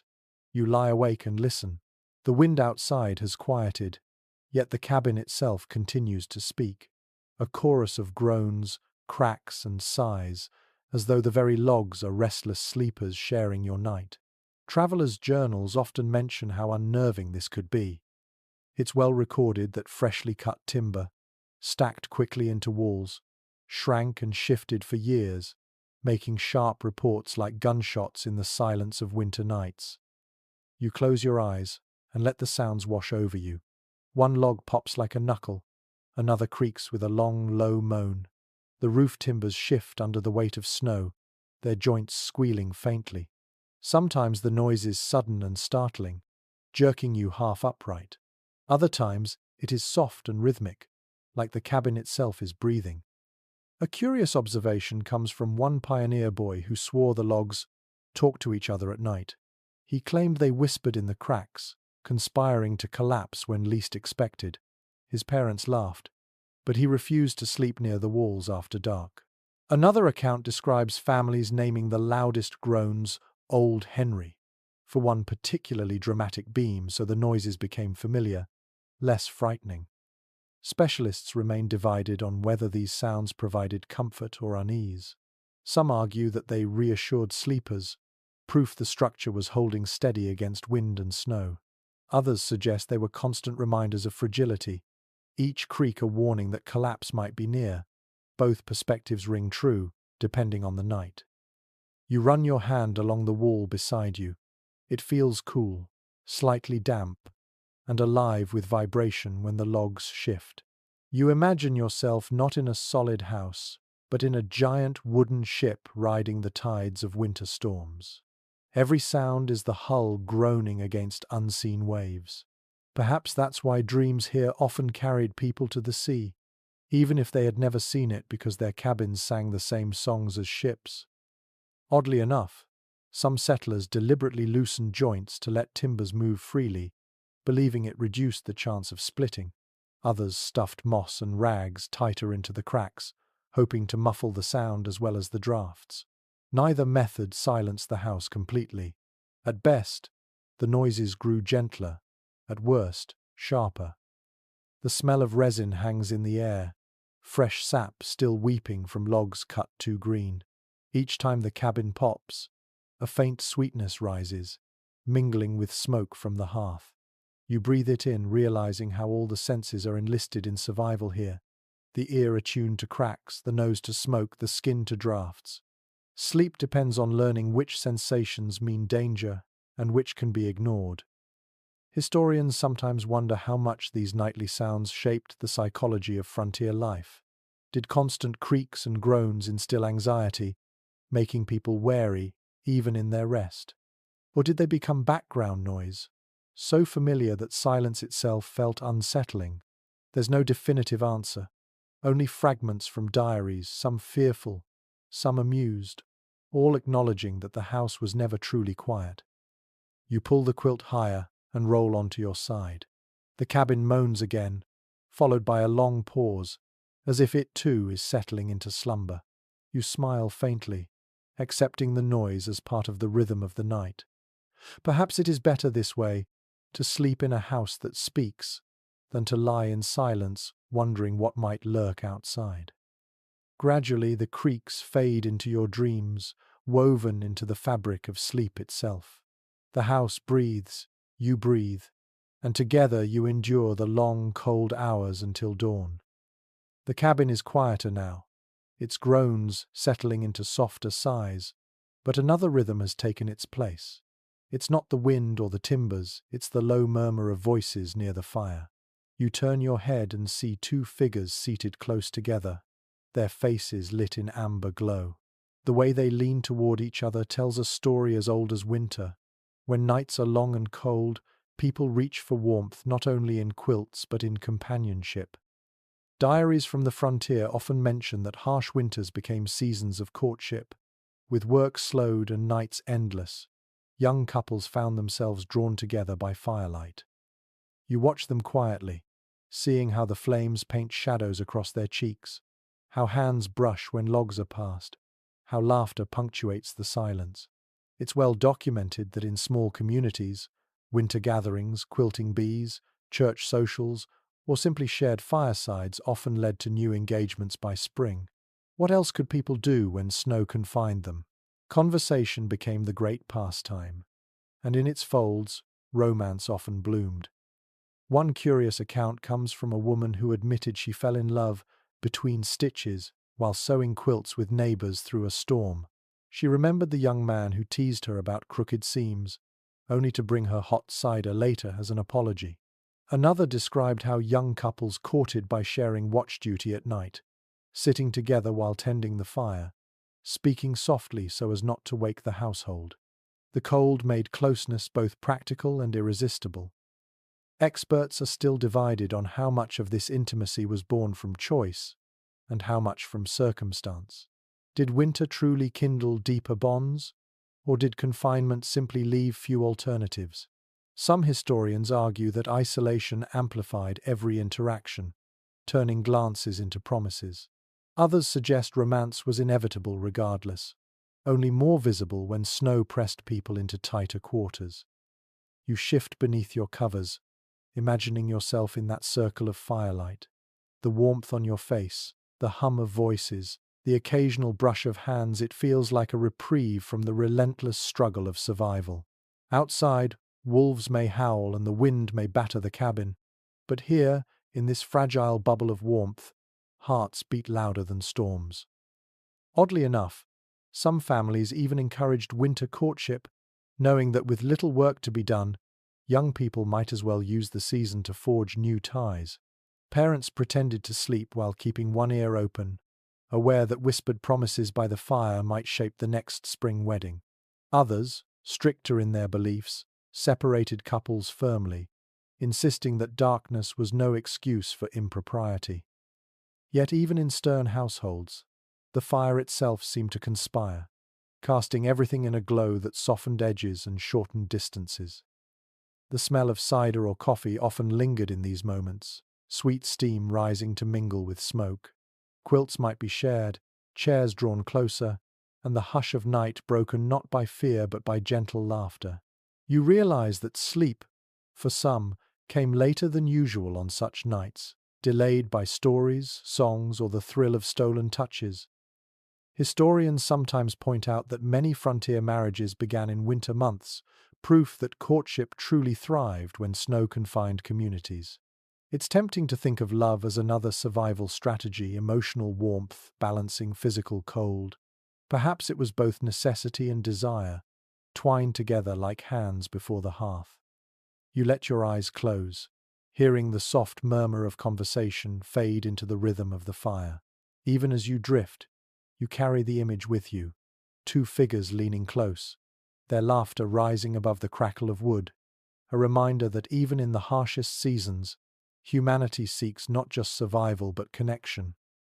And so, while sleep slowly returns, you understand that winter nights on the frontier were not only about enduring cold, they were also about finding warmth in each other, weaving bonds as strong as quilts, as enduring as log walls. Love, after all, can be as much a shelter as any cabin. The fire burns low again, its glow muted, and in that quiet you hear another sound, the faint scurry of tiny feet. At first you think it's your imagination, the echo of your own restless shifting, but then you feel it a quick dart across the straw tick, light as a whisper. You freeze, holding your breath, and the movement stops. Life in the Wild West winter did not belong only to humans. Rodents, insects, and other small creatures often shared the night, drawn to the same warmth and shelter you clung to. Letters and diaries make it clear. Frontier cabins were never empty, no matter how carefully swept or sealed. You tilt your head slightly, listening harder. In the darkness, the faint gnawing at a timber corner becomes audible. It's well documented that mice chewed constantly through cabins, searching for crumbs or for nesting materials to line their own tiny beds. The sound is irritating, yes, but it's also oddly familiar, a reminder that every creature is at war with the cold, all of you seeking scraps of survival in the same space. One curious account tells of a settler girl who swore she woke to find a mouse curled asleep in her slipper by the hearth. Instead of fear, she felt pity, covering the slipper with a cloth so the creature could finish its rest. Another diary, less charitable, describes mornings when straw mattresses had to be beaten outside because mice had tunneled into them during the night. Families often resigned themselves to this cohabitation, joking bitterly that the cold makes us all kin. Experts remain divided on how much of a threat these intruders posed. Some argue that vermin spread disease and spoiled precious stores, making winters deadlier. Others note that the presence of mice or rats often kept cabins marginally safer from larger predators, since their constant scurrying made noise that warned of intrusion. In either case, their existence was unavoidable. You shift slightly, and the straw beneath you rustles. The scent of dried hay rises, mingled with smoke and the faint musk of animal fur. Something darts again near your leg, and you shiver not just from the cold, but from the intimacy of sharing your bed with the wild. The thought unsettles you, yet in some strange way, you realize you're not alone. The rodents, too, are refugees from the brutal night, seeking warmth in the same fragile shelter. Oddly enough, cabins weren't the only places where unexpected guests appeared. Barns and lean-tos often became winter havens for snakes, bats, and insects seeking warmth. Some farmers even welcomed cats not as pets but as necessary guardians against the tide of tiny intruders. A good mouser meant fewer chewed quilts, fewer ruined sacks of grain, and quieter nights. Children sometimes named the cats Night Watch, a title that fit as well as any humans. The noises continue. A faint squeak, a scurry along the rafters, the soft thump of something small dropping into a pile of straw. You sigh, pulling the quilt higher, trying to block out the reminders that your rest is never fully yours. Historians sometimes suggest that this uneasy coexistence contributed to a restless kind of sleep on the frontier. People could not fully let go, always half attuned to rustling that might signal vermin or might, in darker fears, be something larger outside. The fire pops softly, casting enough glow to reveal a mouse darting across the floor, pausing near the hearth. Its tiny body shivers, steam rising faintly from its breath. For a moment you almost admire its determination. It has carved its place in this night as surely as you have. Survival is not elegant, not tidy. It is messy, shared, and unavoidable. You close your eyes again, trying to fold the sound into the rhythm of the night. The cabin creaks, the fire sighs, the mice scurry, all part of the same chorus. You realize that here, even the smallest creatures become part of your story, woven into the fragile fabric of winter sleep. They are not welcome, not really, but neither can they be excluded. So you turn on your side, pull the hide tighter, and let the rustling fade into the background. In the Wild West, warmth is a common currency, and tonight it is shared by all humans, rodents, and every other soul desperate enough to seek shelter in the dark. The mouse finally disappears into the shadows, leaving only the low hum of voices filtering in from another building down the frozen street. You stir, half awake, and realize you are no longer in a cabin but in a larger space, its air thick with warmth, and the mingled scent of wool, smoke, and candle wax. You've been led into a church or meeting hall, the kind that doubled as gathering place for entire communities during the coldest months. It's well recorded in frontier accounts that when storms grew harsh or homes felt too fragile, neighbors often congregated in communal spaces, drawing comfort not only from shared fire but from shared presence. The benches are rough-hewn, the floor covered in straw to soften the chill, but the heat here is different. Dozens of bodies radiate warmth, layered quilts and cloaks, overlapping until the hall becomes its own quilt of human presence. You can feel the comfort instantly. Sleep in such a place is not solitary or even strictly familial. It is communal, a surrender to rest amid neighbors who would normally keep their distance. One curious description comes from a minister's diary, noting that families slept through sermons during the longest winters, grateful simply for the excuse to stay near the stove. Better a snore in God's house than frost in one's own, he wrote with dry humor.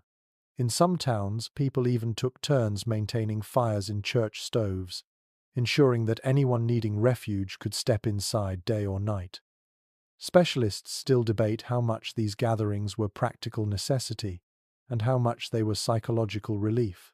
Some argue that they prevented deaths, offering shelter to those in flimsy cabins.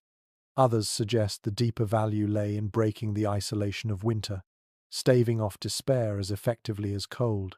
Whatever the reason, churches and halls became lifelines, not just spiritually but physically.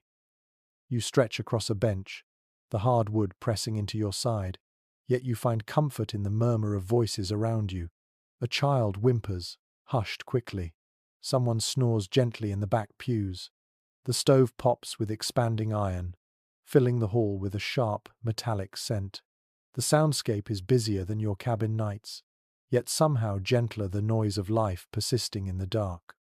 Oddly enough, some of these gatherings turned festive.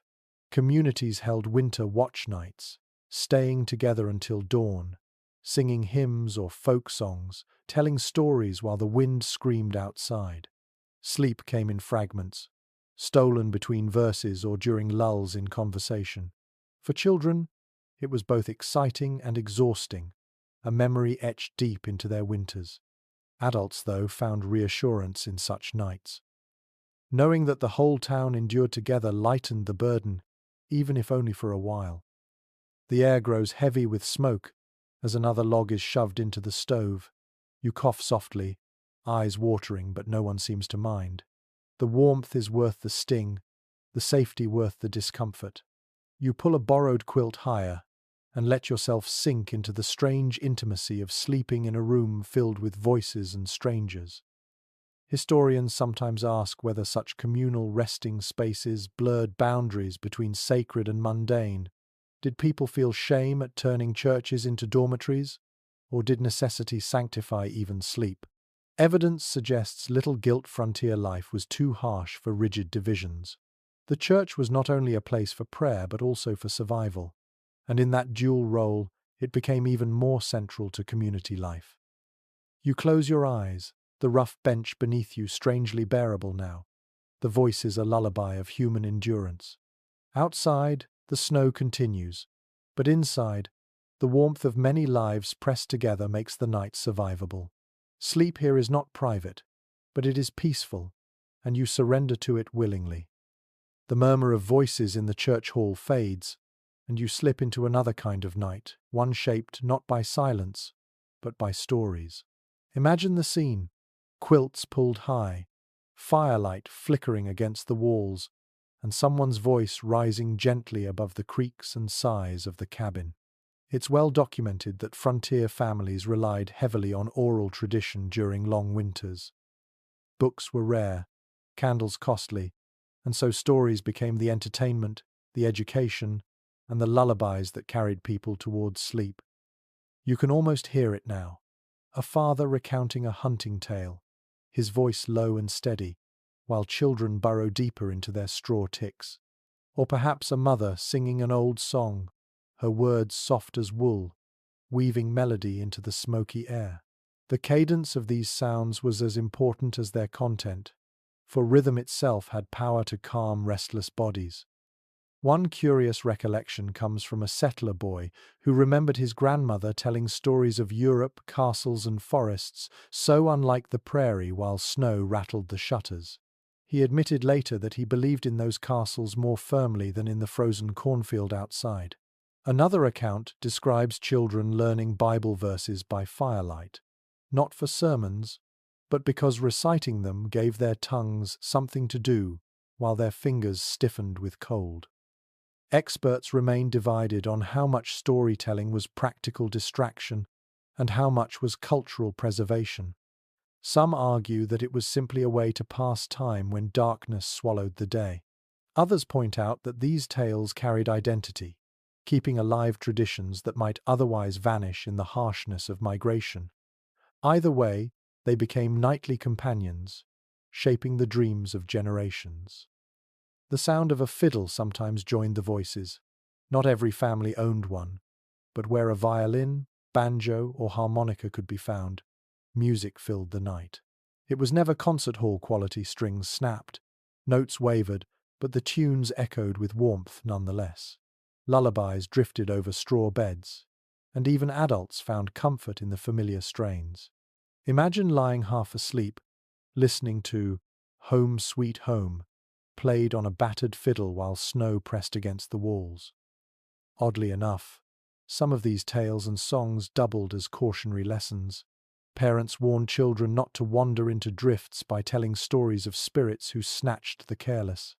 Songs reminded listeners of chores or moral lessons, hidden beneath melody.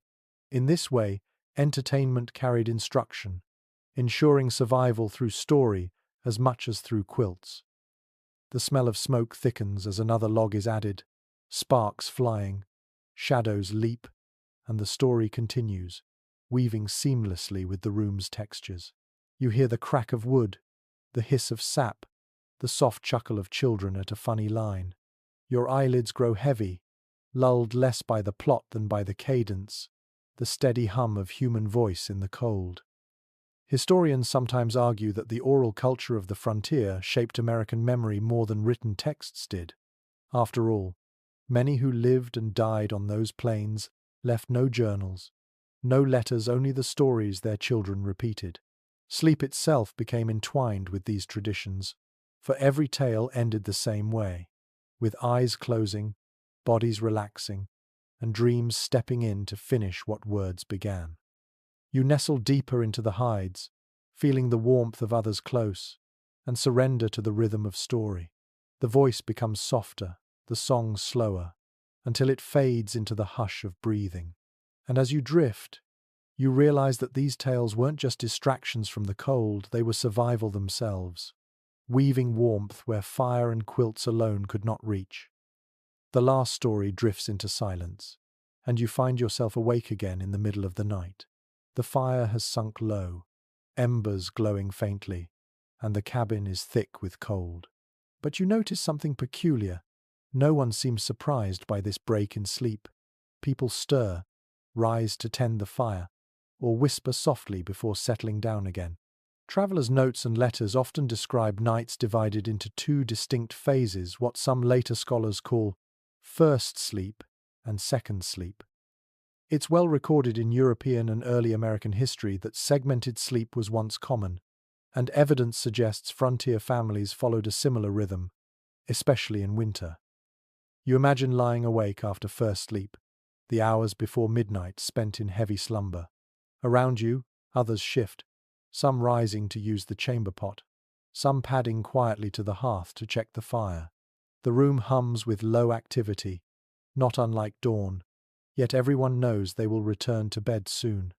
In these middle hours, conversation flows softly, plans for the next day, whispered confessions, even prayers murmured in the half-dark. It is a strange liminal time, neither fully night nor day. One curious account comes from a settler who remembered her parents reading the Bible aloud during this interval. Children gathered groggily around as though it were a second evening. Another diary mentions neighbors visiting during the night, trudging across snowy fields to share news while everyone was between sleeps.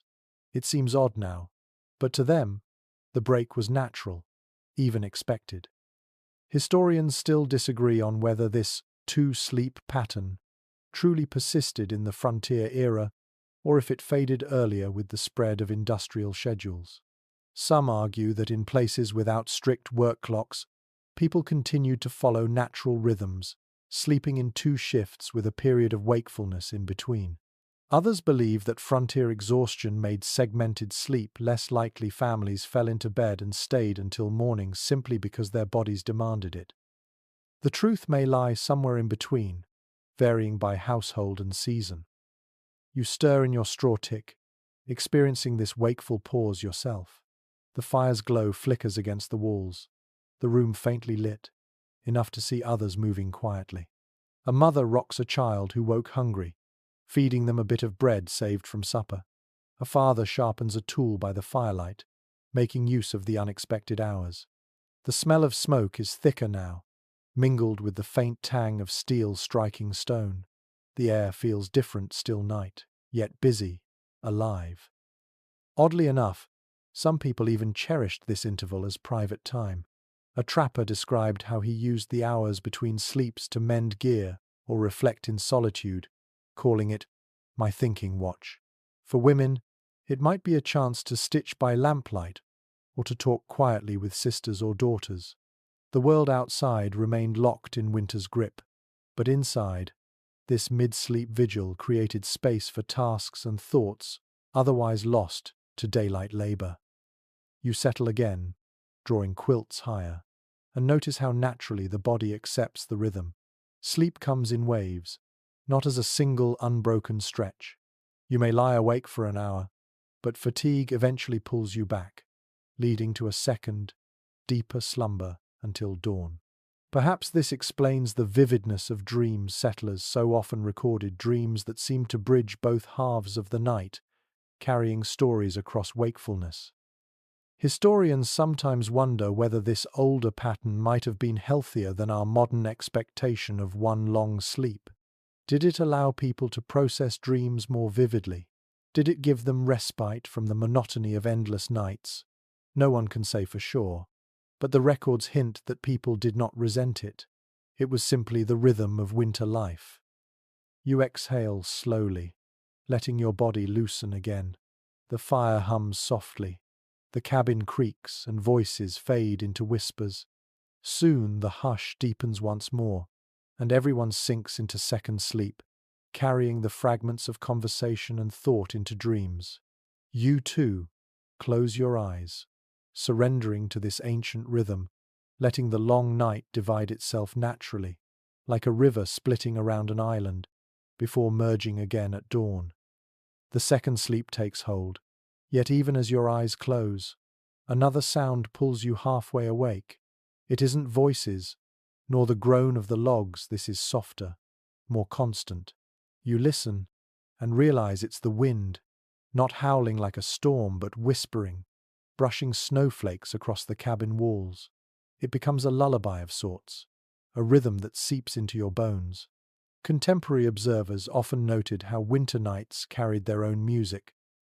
For those who lived through them, the hiss of snow and the sigh of wind were as familiar as any cradle song. You picture yourself lying still, the quilt heavy, the straw prickling faintly beneath. Outside, the snow falls in sheets, muffling the world until it feels dreamlike. It's well recorded that settlers sometimes described the quiet after a snowfall as sacred, a silence so deep that even a cough sounded like thunder.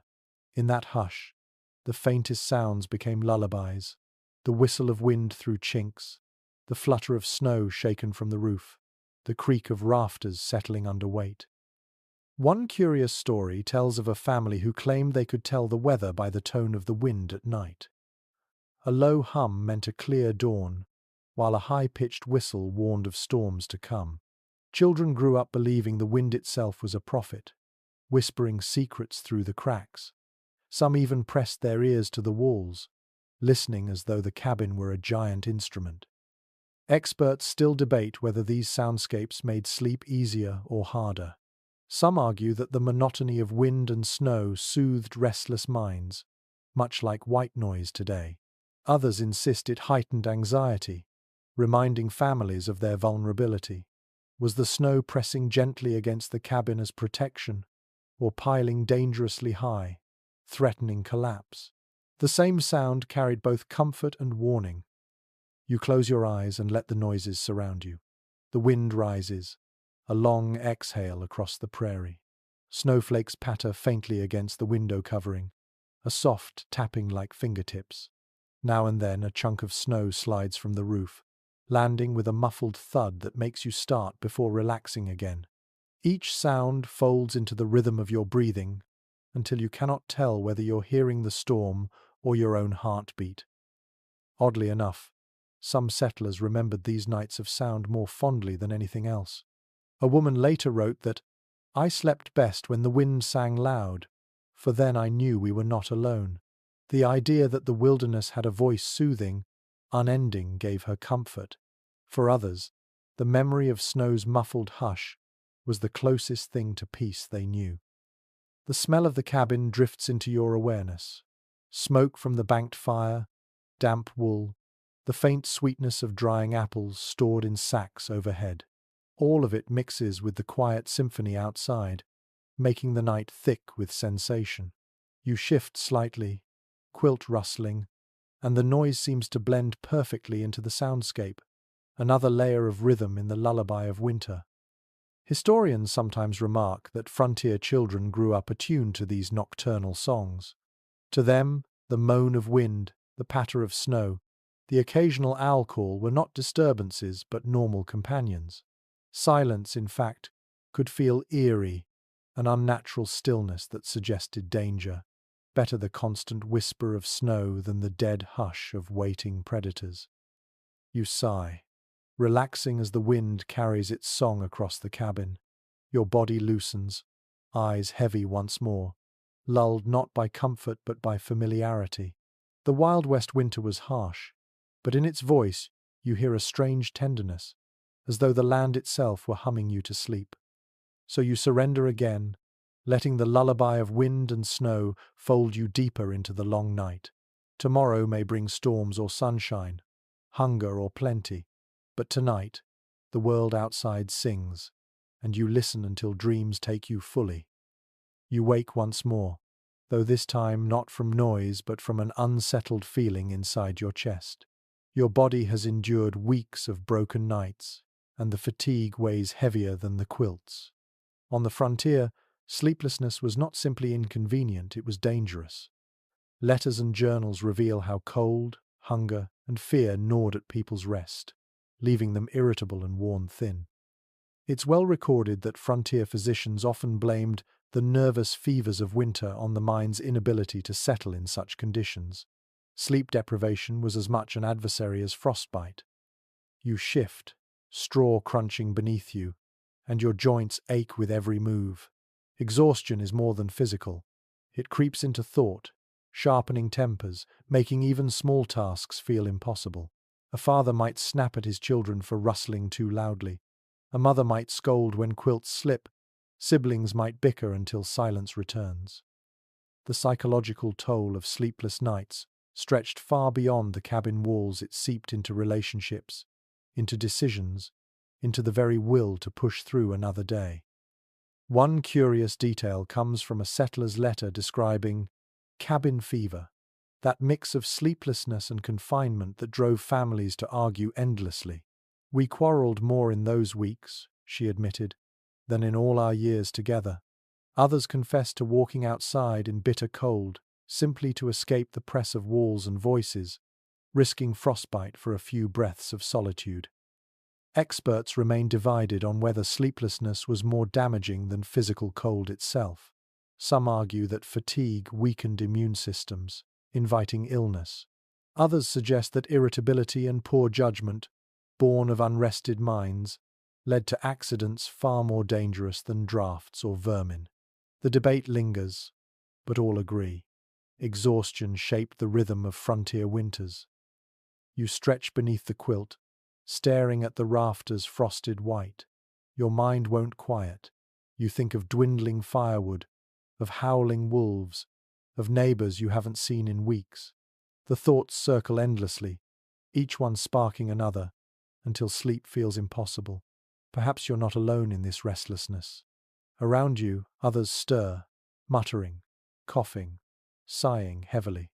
The cabin breathes uneasily, filled with bodies awake when they should be dreaming. Oddly enough, some families turn to rituals meant to calm unsettled minds. Herbal teas brewed from chamomile or sage, prayers repeated until voices softened, even lullabies hummed for adults as well as children. In one account, a woman described her husband whittling late into the night, the steady scrape of knife on wood soothing both of them, until slumber finally came.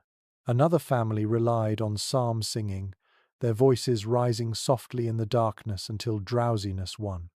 The smell of smoke is stronger now, for the fire has been fed again, and the cabin holds more heat, yet warmth alone cannot guarantee rest. Your body longs to sink, but your mind remains alert, pulled taut by unseen tension. Historians sometimes muse that this constant wakefulness was a kind of survival mechanism, better to lie half aware than fully vulnerable in a world where dangers never slept. But the cost of such vigilance was steep. You roll onto your side, facing the wall, hoping the rough logs will distract you. The creaks of timber are softer now, almost like a lullaby. Your breathing slows, yet your thoughts still churn. This is the toll of winter sleep on the frontier. Never quite whole, never quite enough. You drift for moments, wake again, drift once more. It is a patchwork rest, stitched together with sheer will. And yet, somehow, people endured. They rose each morning to cut wood, feed stock, mend fences, and push through snow, no matter how restless the night had been. Sleep may have been fragile, but resilience was stubborn.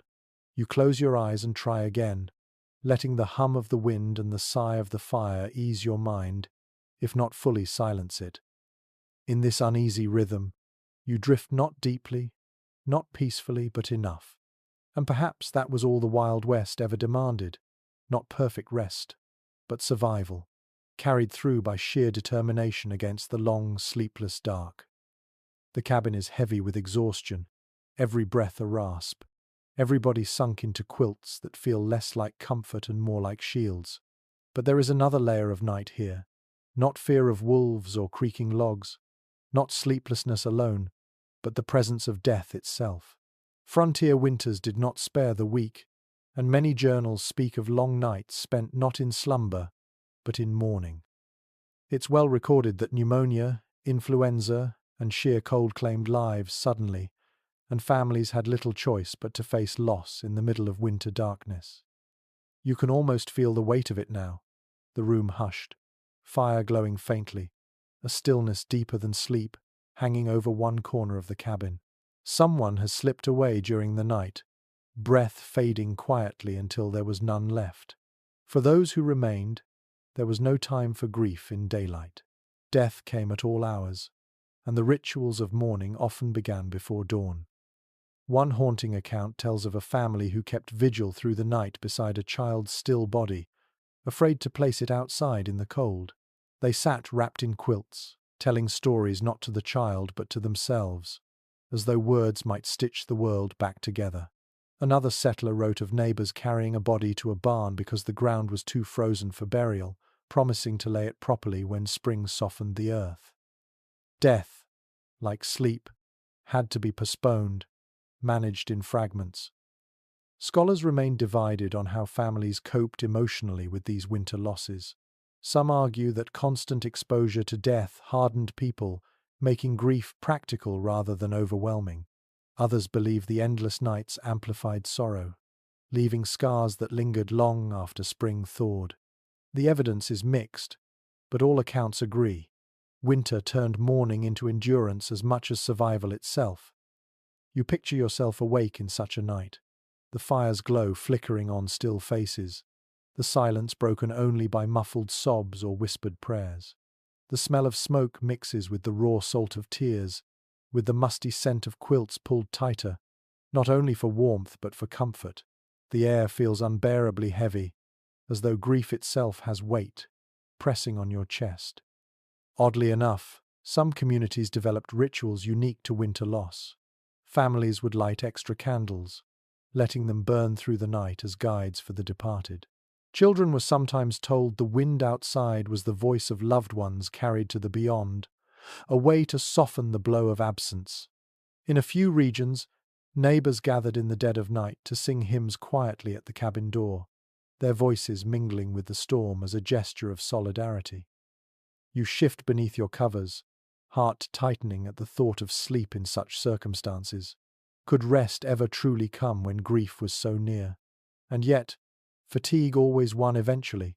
Diaries describe families collapsing into restless slumber even while sitting beside the departed, their bodies too exhausted to resist. Grief and sleep overlapped, dreams blurring with memories until morning brought the painful reminder that it had not been a nightmare after all.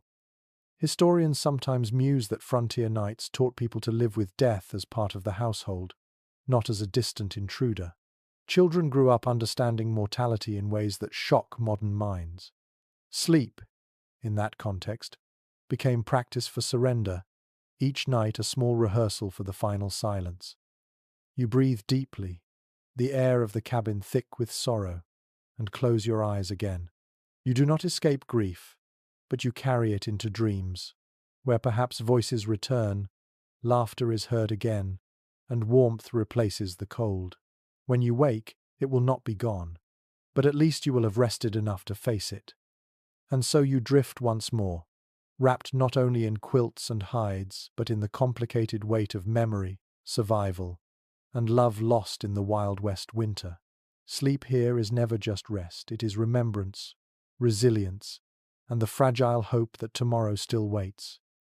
The night is long, yet finally, after storms and howls, after restless turns and fractured slumber, a dim light begins to press against the cracks in the shutters. Dawn is not warm, it seldom is on the winter prairie, but it brings with it the promise of endurance. You open your eyes, the quilts heavy, your body stiff with cold and fatigue, and you realize you have survived another night. Frontier diaries often mark this transition as triumph, as though each morning were a small victory wrestled from the wilderness itself. The fire has sunk to ash, faintly glowing, and someone is already up to stir it. You hear the scrape of iron against coals, the clatter of wood stacked anew.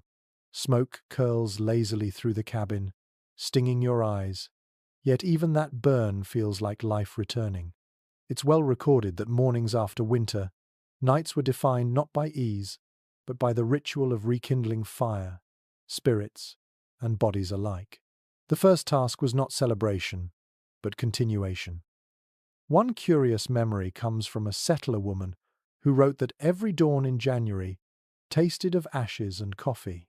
Ashes from the fire, coffee if there was any to be had, thin and bitter but warm enough to pull her back into the day.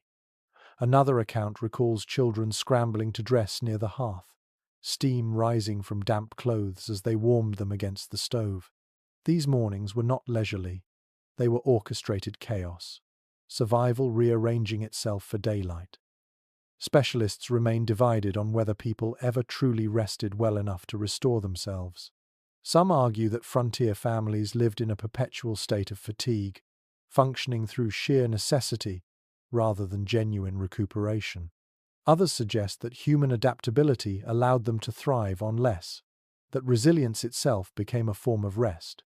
The records reveal both truths. Exhaustion was constant, but so was persistence.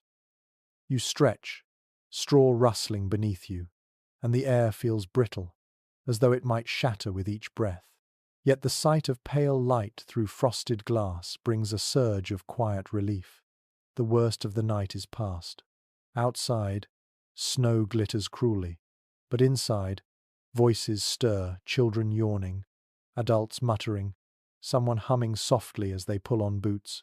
Life is fragile here, but it continues. Oddly enough, some mornings carried a rare gentleness. A child might wake to find the frost on the window etched into delicate patterns, calling them ice flowers. Families sometimes paused to admire the beauty of what nearly destroyed them, tracing the frozen lace with fingers before wiping it clear. Even in hardship, winter offered its small gifts. You rise slowly, wrapping a shawl around your shoulders, and look back at the straw tick, the quilts, the embers. That bed of rustling stalks, itchy hides, and heavy blankets has carried you through. It was never luxury, never comfort as you might imagine it today, but it was survival. And survival, on these long winter nights, was the only currency that mattered. Historians sometimes say that the Wild West was built not in the daylight of saloons and cattle drives, but in the unseen hours of winter nights, families huddled together, fires kept alive, rest stolen in fragments, dreams shaped by hunger and fear. To sleep here was to resist, to wake here was to endure. You breathe deeply, let the smoke sting fade, and allow your body to loosen just a little. Morning has come again, and with it the fragile promise that tonight, too, you will face the dark and survive. Now the story eases, the pace softening, the imagery dimming like embers fading after a long vigil. You are no longer in a cabin, no longer surrounded by the restless sounds of winter's grasp. Instead, imagine the hush of snowfall outside your own window, steady and quiet, blanketing the world in calm. The harshness of prairie nights drifts away, leaving only the gentle rhythm of breath, the warmth of blankets, and the soft glow of memory. Think of those who came before families wrapped together beneath hides, children drifting to dreams to the sound of crackling fires, weary parents watching embers as though they were stars fallen into the hearth. Their struggles are long past, their nights endured, their mornings risen. What lingers is not the ache of cold, but the resilience, the small victories of survival repeated one night at a time. Allow yourself to carry only the gentlest parts forward, the hush of snow as lullaby, the flicker of light as comfort, the closeness of others as warmth. You need not feel the bite of frost or the itch of straw, only the peace of knowing that in the harshest places, sleep still found its way, wrapping even the most weary in its quiet arms. Breathe deeply. Let your body sink as theirs once did, heavy and safe beneath your own covers. The night stretches, but it holds no threat for you now, only the soft promise of rest. Close your eyes and let the whispers of history guide you towards stillness. And as you drift, remember, you too are held by warmth, by quiet, by the same human need that carried them. Sleep now, deeply, gently. Sweet dreams.